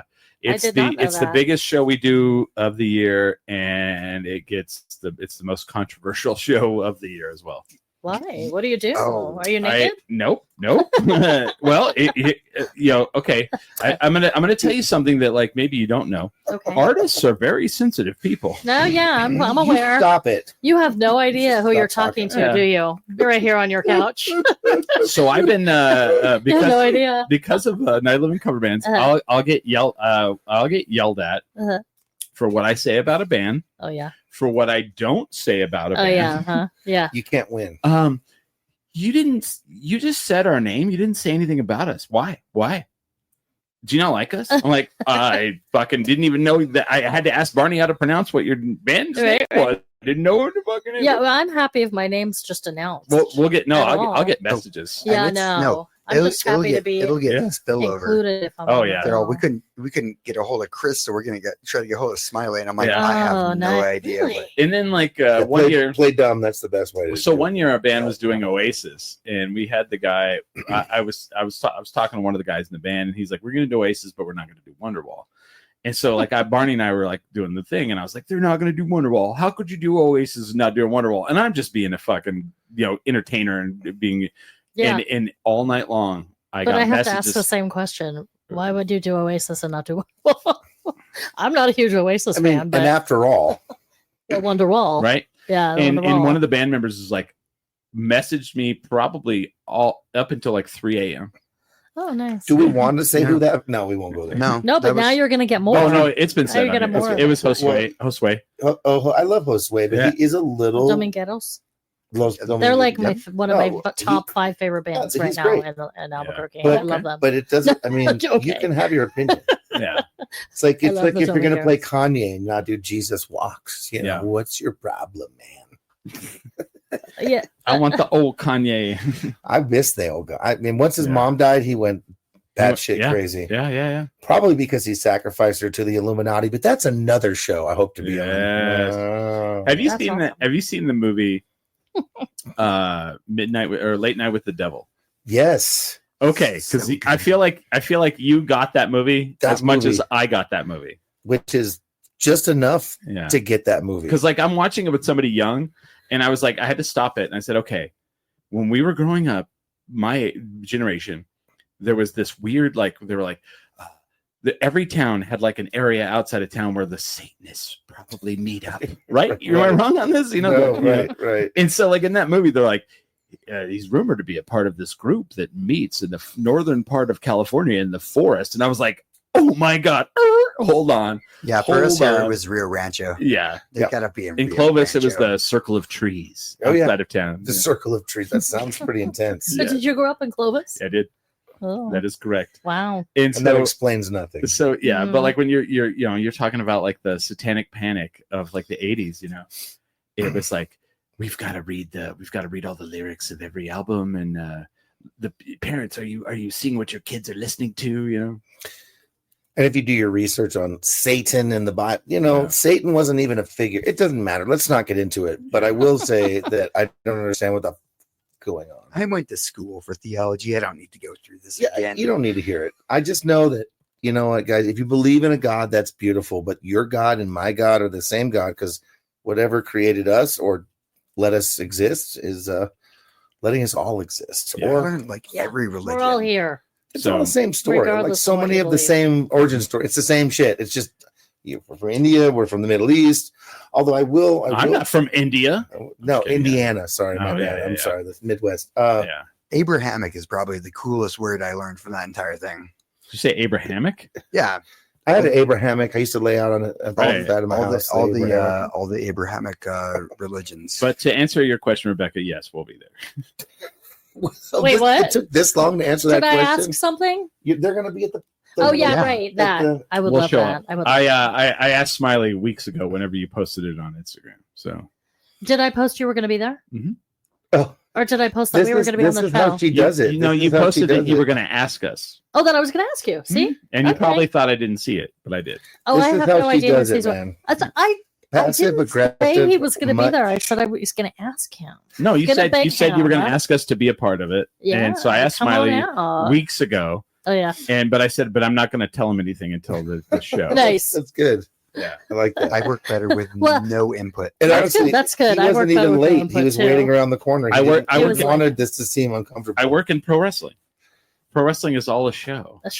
Yeah. It is the ultimate. It's Yeah. like The the build up. Yes, Mhm. it's all the build up. Scripted. It's it's a work, and you know what else is a work? Hmm. Everything. Everything that you care about. Everything. I'm familiar. Everything. Yeah.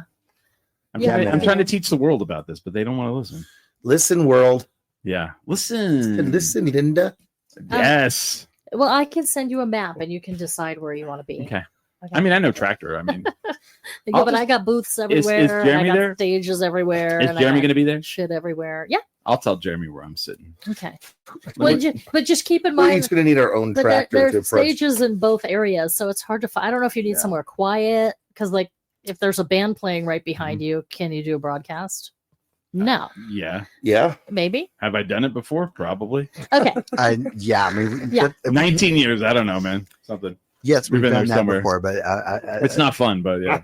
It's not fun. No. No. So that's why I was like, well, maybe around this corner, or But- back here, or but- whatever. But we can get it far enough away where we're kind of in like a you want a background where it's like we can fight that band. where it looks good, where it looks. Yeah, well, yeah, we'll fight them. Yeah, how many bands do you want us to fight there? Yeah, that's a good question. You know what? They should fight Blame It on Rebecca. That should be like a Well, thing. You guys should that'll battle. be the You and opener. everybody else in We'll- Albuquerque. We'll fight, blame it on Rebecca, and then we'll build up to shoulder voices. Sweet. Except Shoulder Voices is behind us. They go on first. Oh, We're closing the show. Oh yeah, we got to. We have closed to, it last we have year. to And we're follow closing them. it this year. Messed up. Yeah, you're sharing their kit. Remember the I'm- email? I don't even know who Sharon is. Remember but the sure. message? You're Yeah. gonna share their kit. Yeah, I remember. I thought they said their kid, and I got a little weirded out. But I'm not sharing anybody's kid. I don't want to co. No. I'm not co-parenting anybody. No, this shows a contract. Sorry, it's already happening.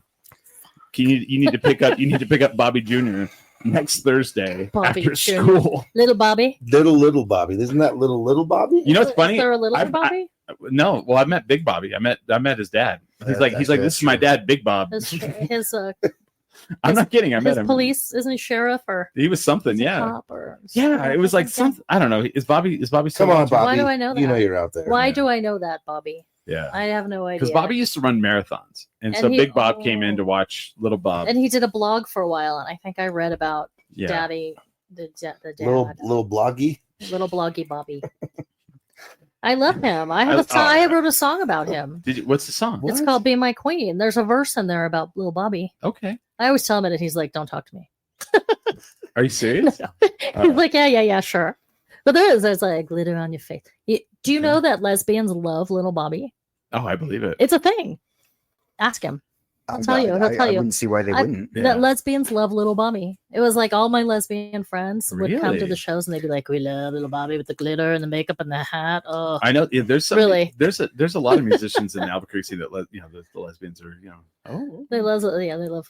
Yes. You guys need to tell me how to train because I have zero lesbian interests. Like I have never even gotten one lesbian to look my direction. I'm looking at you right now. Well, It's called you're like family. Well, I don't know. Yeah, how do I do it? They don't look at me. it's called accessories. yeah, I need to wear more. And, yeah.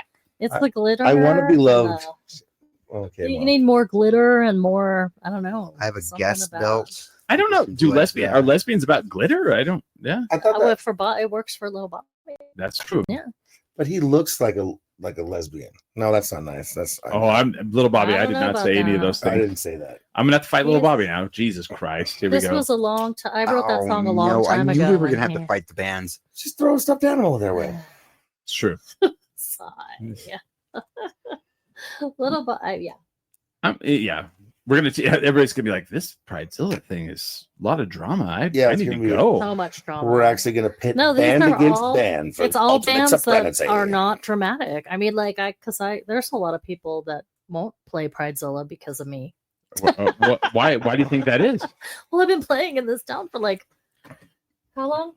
Not as long as Nick, but 15 Well, years, but- 16 years. But do you think there are bands that won't play because of you? Yes, because I'm the producer. They won't work with me Oh, because they are bitter Or you because they won't blame work it on with Rebecca, them. or I won't work. is with that them. why the band's called Blame It on Rebecca? Fuck yeah. No, the band name came way before I pissed a lot of people off.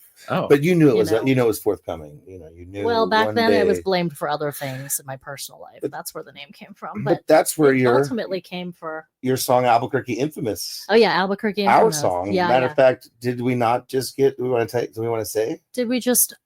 Do you want to talk about Are we- Albuquerque Infamous? Okay. Your song that I guest starred on. Oh yeah, and- we can and say made, it. and made Okay, better so one thing because I was on it. that I'm infamous about in Albuquerque that I get a lot of Yeah. pushback from is okay. I hate popularity contest award shows. So- Oh, Like I have a bitterness towards them because I am not ever going to win one. 'cause I'm still entertained. I am not. I'm still entertained. I'm. Excuse me. I am not. I didn't like it when Alibi did it either. You know, I'm like, this is not about stuff. This is okay. a popularity contest. Hold on. Let's stop. Let's stop. I'm not going to name any. No, any- no, because I'm about to. Okay, go ahead. Because I fucking hate them. Are you with me? So let me. Sweet. So. It's a strong word. Hate's a strong word. Oh, I feel it's not strong enough for me. It's a disorganized popularity contest. Okay. based Yeah. on All right. And it's So, a one misnomer. person's It's a interest. misnomer. so I'm like- gonna no. yeah. So I'm gonna do something real quick. Okay. Let him talk. Yeah. So I went You to go. the. I went to. I'm. Okay. So a friend of mine Is this Teaches- the story?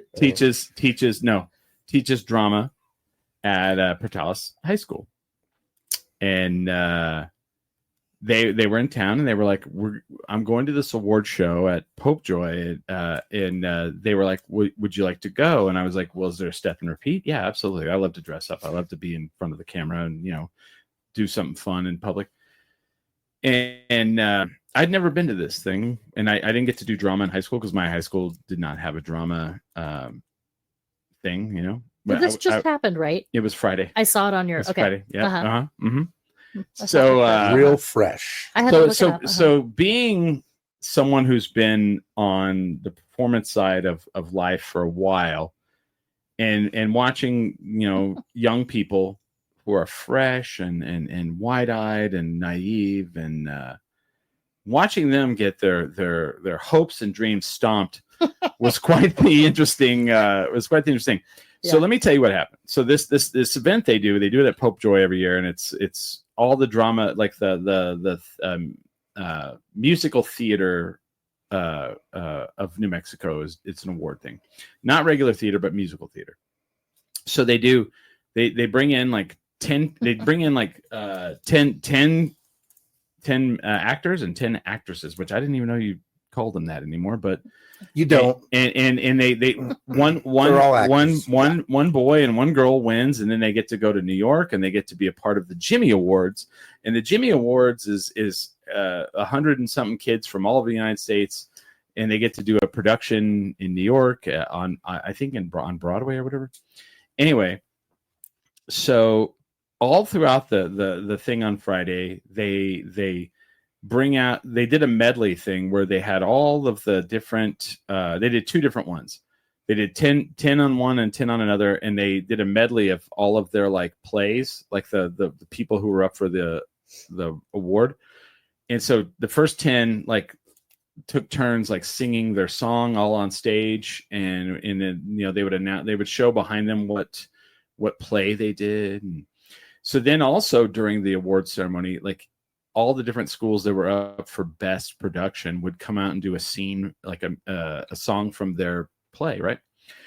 So the kids, they start the medley thing, and they have the first group of kids goes, and they take turns singing Guys and Dolls, and I didn't know that there's a musical now on Carrie, the horror film. Oh, Carrie there's the musical? Carrie the musical, and the high school did this, right? Anyway, so the first go, and then a couple of the schools go and do their like individual. So the second round of 10 are going with their medley, and there is this girl, and she is from Chicago. They did Chicago.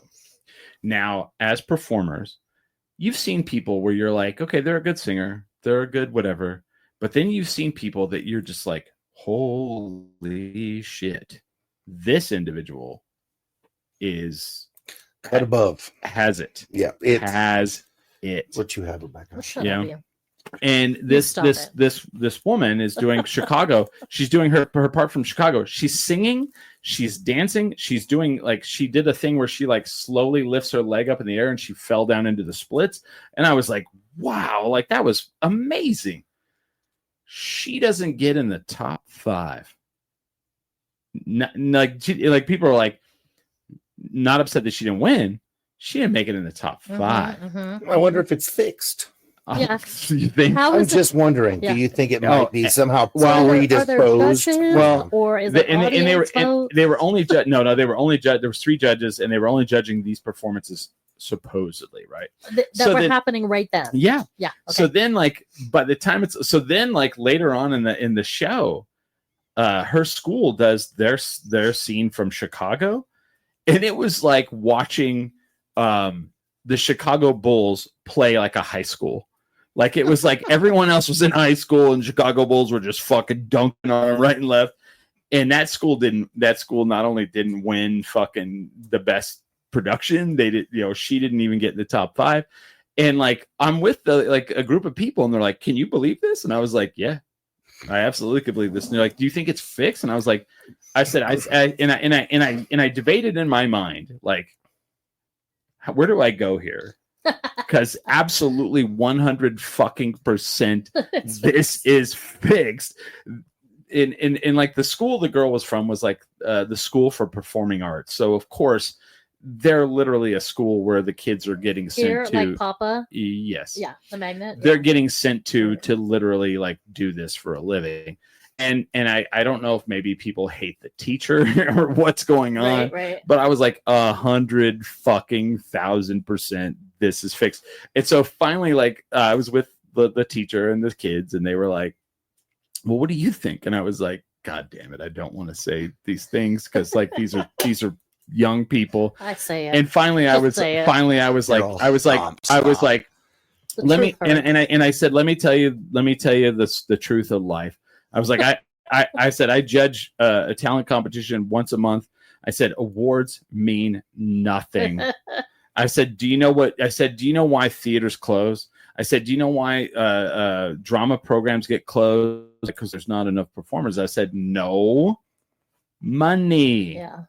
Because there's no money. Yeah. I said, if you can't put butts in the seats, Yeah. I said, who gives a shit who wins the Academy Award? Who gives a shit who wins the Golden Globe? If those movies win awards, but they don't make any fucking money, no one gives a shit. And when I say no one, the people who have the money. I said, so that girl, I said, I'm going to leave you guys tonight, and I'm going to remember none of the performances except for hers, because she was undeniable. Except that she Nice. got denied. Well, What the fuck? Except she was denied. Yeah. She won't be whenever the money's involved. Yeah, no. Well, you think it's like maybe not fixed as much as it could be a jealousy thing. Like, people want to be holding people down who have, maybe. And look, I don't know the ins and outs, but I do know that. But it's fixed, girl. It's fixed. Yes. Woo. I do know that the New Mexico Music Awards. I have won in 2009. Rebecca, you've been up for other awards as well. Yeah. Have you won before? I have never. This is the first No, year it's I'm submission, up for. but you still have to get Yeah. voted into the next round, and then you have to be judged. but then there's but then there's judges that you don't know who they are. Yeah. Now, And it's all bullshit. Well, yeah. No, I mean, say Will Smith was one of the judges when I won with Crabs in a Bucket, which was a song done with Two Man Productions, which was Mikey Jaramillo and Matt Lowe.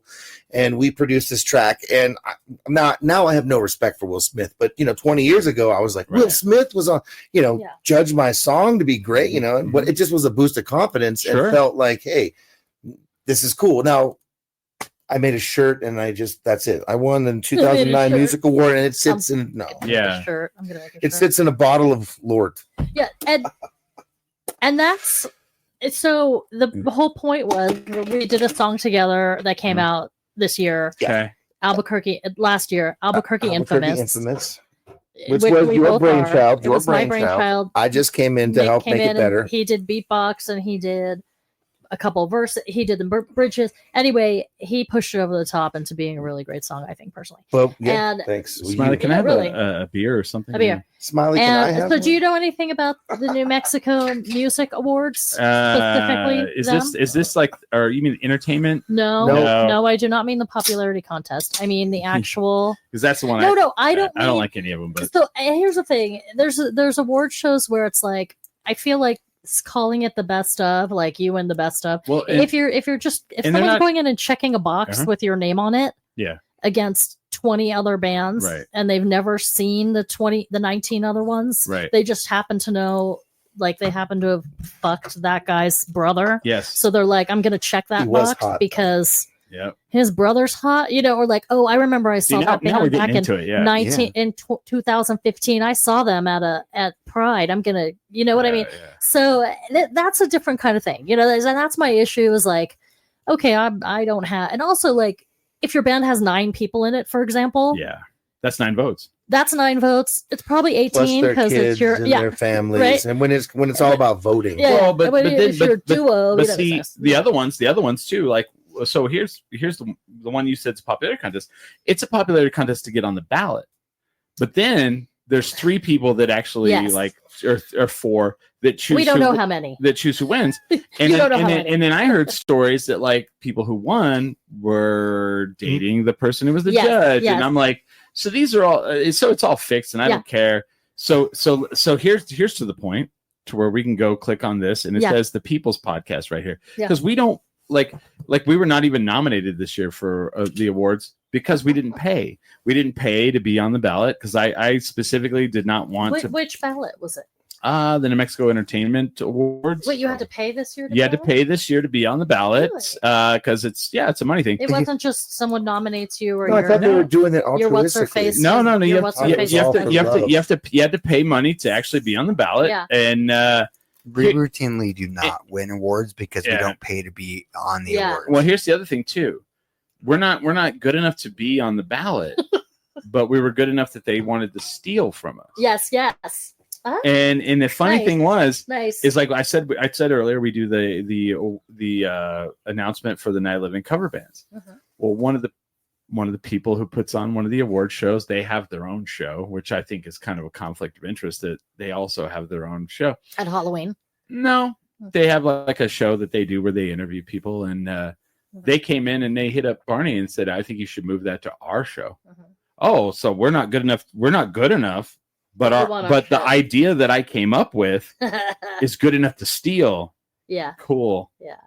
Welcome to Albuquerque, folks. Yeah. It's all about who you know and who you blow. But we apparently blew the right person. One of us did. Yeah. I'm not sure which of us. But My mouth is totally untouched. So I'm being a hypocrite because I slam some of these awards every year.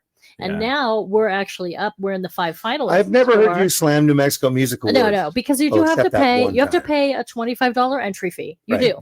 You have to pay just to get into the mix. But but they're not just. It's not like $25 to just judge your podcast. It's like, here's the song that I came out with last year. Yeah.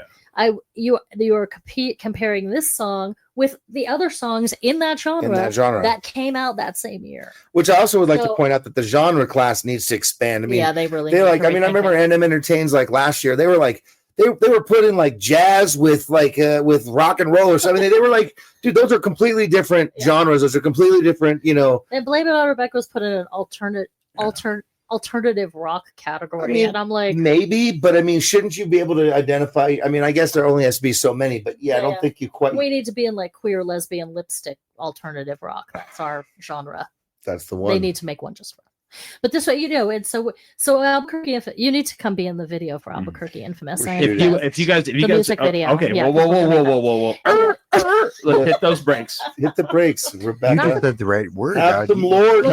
Because James Smiley and I will do music videos. Oh yeah. I'm in the music video for Dog Jury. Oh, nice. I helped them shoot that video. I helped them I wanted them to play on Pridezilla. I talked to Ryan and they didn't come back, and they never got back to me. Barney, it's like the Barney. Barney's the guy. Okay, well. And I love Ryan, dude. You know what, Ryan? I love Ryan. I love his mom. His mom and dad are the best people ever. They watch the show. Ryan, they watch this show. They're probably watching it right now. Ryan, we love Ryan. But Barney, Ryan's like nice, and he probably went to Barney. And Barney's like, we're busy. Yeah. But but which is fine. If you want to send your music video, done. Okay, good. Yeah. Because it's specifically we want Albuquerque. We want Albuquerque. People who push back. Oh, and it's Albuquerque Infamous? Yes. Yeah. See, and the reality is her concept initially is like, this is why I'm not necessarily hated, but I'm infamous because I don't take no shit from anybody. Yeah. I do what I'm gonna do. I don't you're gonna come into my band and try to tell me how to start running things. Like this is from her perspective. But even being in the hip hop scene, dealing with other rappers, it's like, come on, accountability is like hard to come by. It's like, hey, you gonna write that verse? Yeah, I haven't done it in a month. Like 17 years later, they said, yeah. Well, forget the song then. I'm done. Yeah.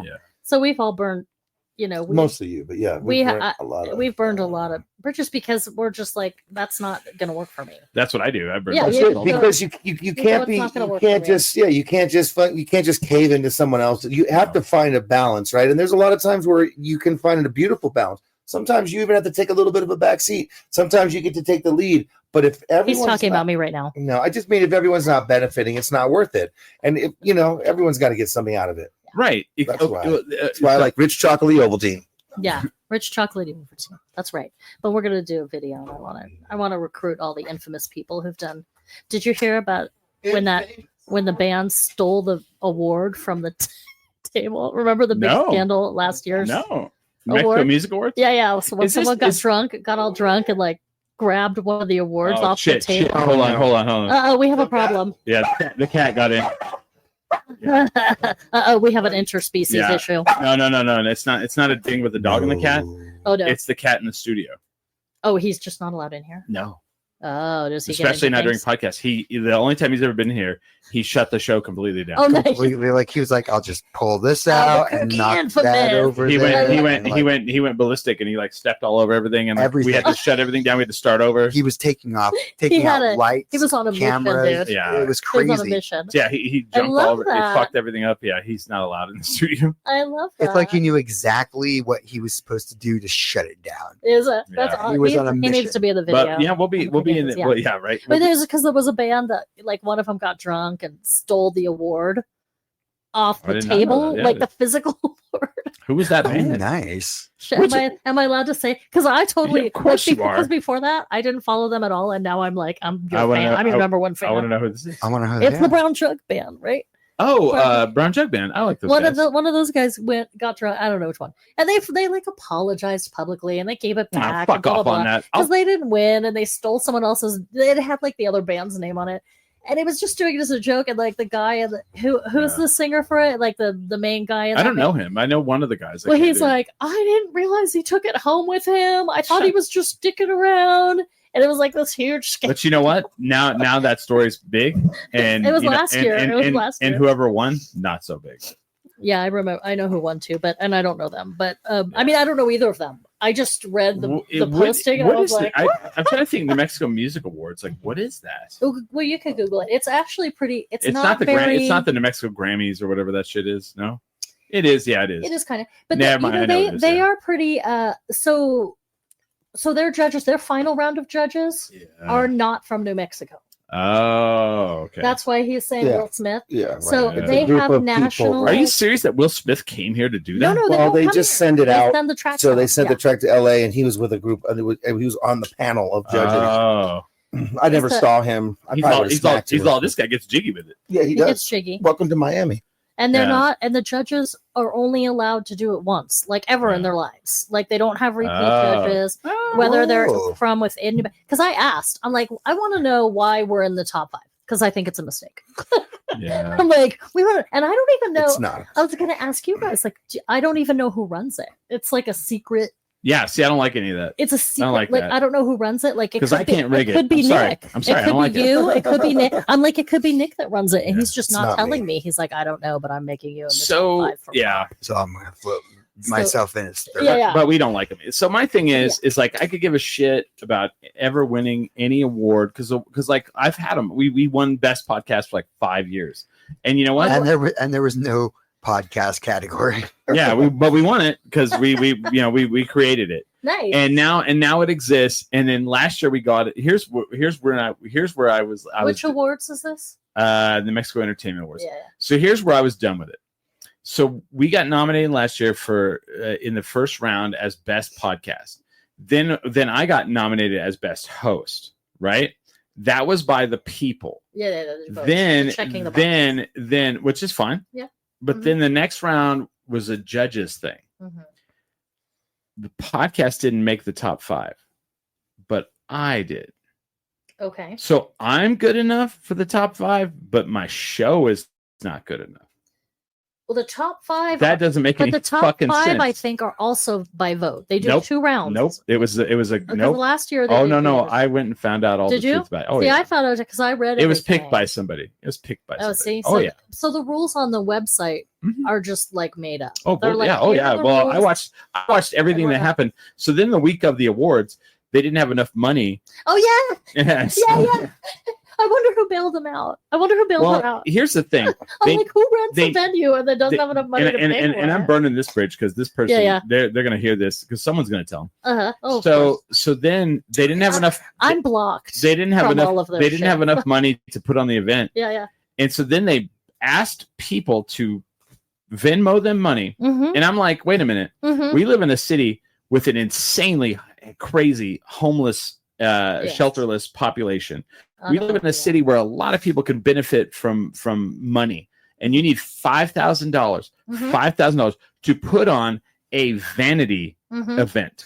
That you And- already I promised to love put this on. guy. That you already Thank promised you. to put on. And I'm like sitting here like, They committed to. and you've already committed to, and you're begging people on social media to bail you out on something you had over a year to Yeah. raise money for. and you had to know when Well, it where was do you due. think the money went? Yeah, rent. Exactly. Pocket. Not the 5,000, 21 million, 6,000 seconds or minutes. Not that rent. Talking about the money you pay to some asshole But to live in a place. I watched that unfold, and and then as people were like donating to, I'm like, are you seriously donating to Yeah, this? yeah. Well, you could literally take your income that you're donating to this and donate to something that could help people. right, Yeah. right. Yeah. But you're going to donate it to like But it's have a vanity. fucking vanity event so that Yes. people can walk in front of a red carpet, take a picture, and then hold up a fucking trophy. I love him. Like, This fuck is my people. all of This you. is my people, right? Fuck all of you. This Right. is our people. I don't want to be a part This of is our people. any of that horse shit. Yeah. Go fuck yourselves and your vanity bullshit. That's right. And we've got some Lort if you need to lube up. That's right. Just That's get it in right. there. So, all right. Well, I'm with you on Yeah. all of that. And Yeah. On that note, I did. And as we've burnt Yeah. all our Now bridges, let's burn some more. I love dude, it. there's a bridge in Madison County I want to fuck. So up right here's now. how you know. Here's how you know I like this. I don't say mean things about this. We have in 19 years. love I've been this. doing this 19 years. I have asked Smiley. We have lost a lot of people that could be our sponsors because I'll try it. I'll be all, this is dog shit. I don't like it. here's an Yeah, alternative you can't do that. way of looking at it. Yeah. I have got us a lot of sponsors. And he's burned them. Nice. That he just blew up. real Correct. quick? Yeah. Was Lort one of them? Is that No, what- no. I wish we could get Malort, but they won't. They won't. They don't sell it. Malort. They don't sell it here. They don't sell it in New yeah. Mexico. So it's Get yourself some and then never drink it. But they love us. they do love Well, us. that's great. The brewer loves us. Like, Yeah. yeah, this story guy. Like, So maybe we should love throw it. our own show, guys. That it isn't a popularity con. It's about Mhm. it's about the people. I want to do.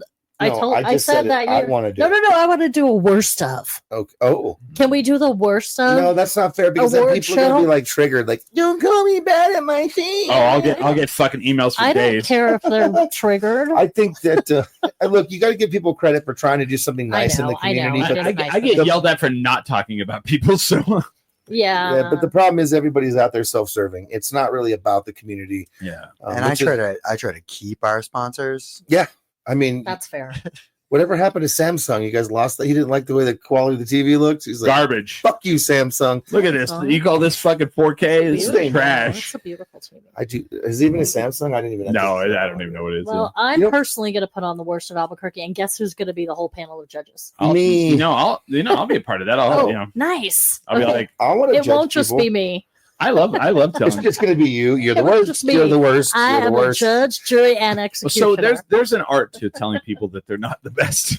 Yeah. Good, yeah. Well, yeah. It's called, Speaking That's okay. speaking of which, I'll be at Almost AAA Cabaret next Saturday to tell people that they've done not well. I want to be on that. I want to be judged. Okay, Wait, Okay, I'm going to email you. no, I can get you on that. You want to perform? Yeah. Because we have music. I want to be judged. We do have music. Sweet. Yeah. Wait, It's is it mostly drag? no, no, what is no, it? no, It's no, everything, no, no, right? It's everything. It's like comedy, it's drag. music, comedy, drag, burlesque. Here's what actually makes me I mad. didn't even know. I didn't know about There was this person, this woman. She did burlesque on roller skates. Oh, I've seen her. She's amazing. Holy fuck, Is she she's the amazing. amazing one? She's Yes, amazing. yes. Amazing. And we're in this little bitty studio, yeah. and there's a stage that she starts out on that is like this tall, And she's gorgeous. and Yeah, she's I know her. roller skating around the room, Amazing taking off skater. her clothes, getting up, like skating backwards, popping up on stage, and finally, like, it gets to me, and I said, usually I'm trying to be funny here, but I would really like, I've been roller skating since I was 5, and I would like for everyone here to really understand how difficult everything this person just did.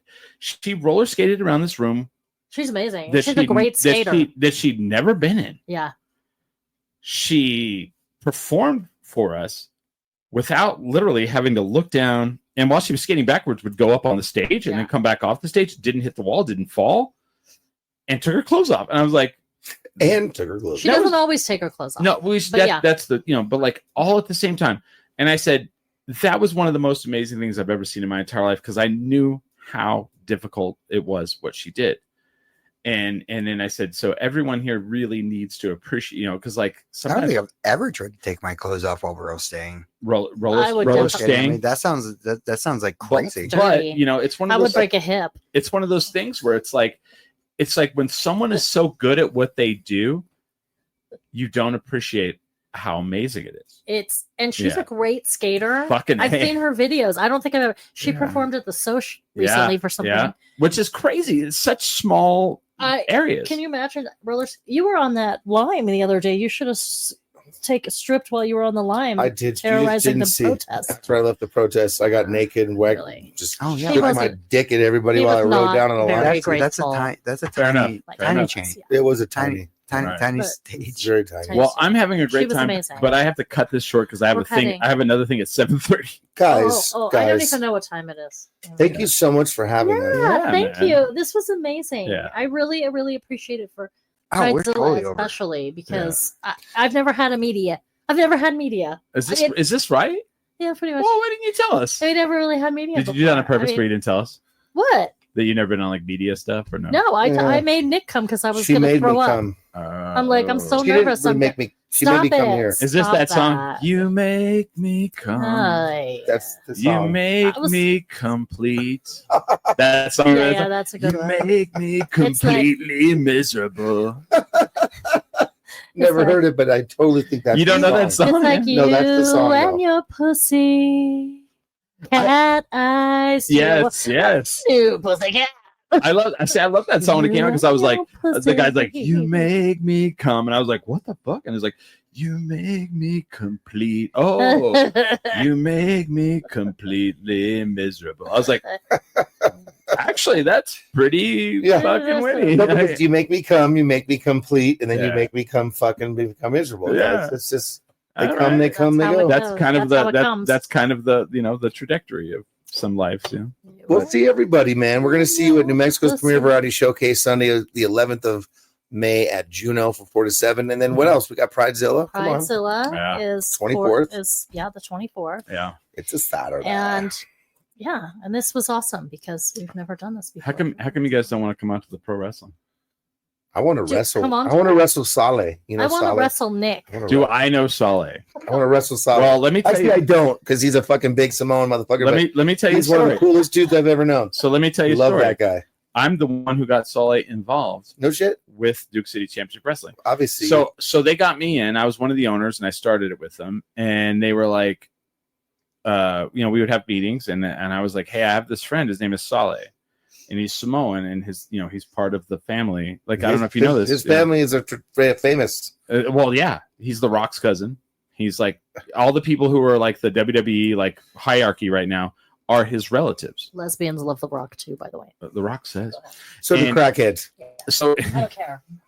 hey, I love The Rock. I don't care. The Rock says this. Dwayne.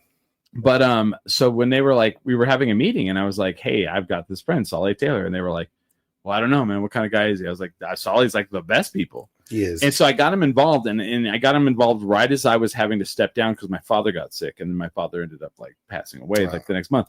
But then like I didn't feel too bad because like I was like, here's this guy, and I'm stepping down, and like Sale came in. And now he's like such an integral part of Duke City Championship Wrestling. His cousin Jacob Fatu came in and wrestled for us. Now he's the WWE like fucking U.S. champion or some shit. He's in WWE now, right? Amazing. Yeah, that is. And I don't know anything about this world, so this is fascinating. so It's here- all real too. By I don't the know. way. no. anything about it. No. So let Nothing. me tell you about it. Yeah. It's the same thing that you and I do. Yeah. But with athletic. Okay. Right. Like when you're in the back, people like all the fans are like, I want to be in the back. And I'm like, you really don't? Because it would be like if you were in the back and the magician's like getting ready to Yeah. do the tricks. You see it all. But you're in the back, you go in the back, and like you think like they're like pushing, doing push-ups and like, bleh. And some of them are kind of like getting their muscles ready. But like you'll walk in the back and one guy's brushing another guy's hair, and they're like cleaning off like some stuff on someone's outfit. Nice. And then the two guys are over to the left. It's like a high school play, like in the background. It's stage work, man. Yeah. Yes. Dude, you got some beautiful. smuts on your costume. It's backstage, and Right, it's like let me two get that guys, for and you. it's like two guys over there. Like they're like, okay, instead of that thing we did say, let's do this instead, and the crowd will really. It's all to get the crowd to be happy. Yeah. That's Oh, it. that's awesome. Or upset, whichever character you are. Mhm. Because there's a guy that we bring in from Utah. We fly him in from Utah. He is the best villain I've ever seen in my life. Nice. He comes out and he's like, you know what? He's like, I'm the United States head of sports entertainment appointed by Donald Trump, which immediately like fucking gets like heat. He's like, you know what? You guys are all upset, but next week you'll be in Mexico. Like he says Yeah, this, like, yeah. and of course, Totally. fucking people go fucking crazy. Yeah. And as they're screaming like asshole, he does a silent movie villain, like, and Nice. like, and you think like, oh, that's so like cliche, Yeah. but the people Love go it. crazy. There's a reason cliches work. Yeah. And he has a ring that says heel across his fist, you know, and Nice. but We got to go to an event. Yeah.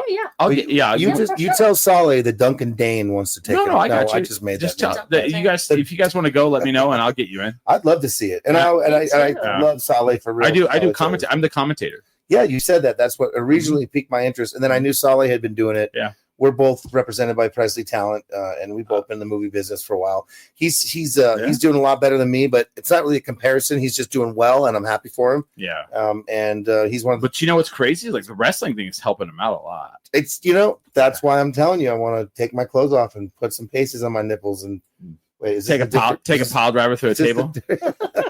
That's what she said. All right. Well, we got to get out of here. So come out, Duke City Championship Wrestling. Come out, Pridezilla. What's next Sunday? What is it? New Mexico's Premier Variety Showcase at Juneau 4 to 7. Yeah. It's a free event. Cool, man. I dig it, man. And well, with that, we are 10 drink minimum. Minimum.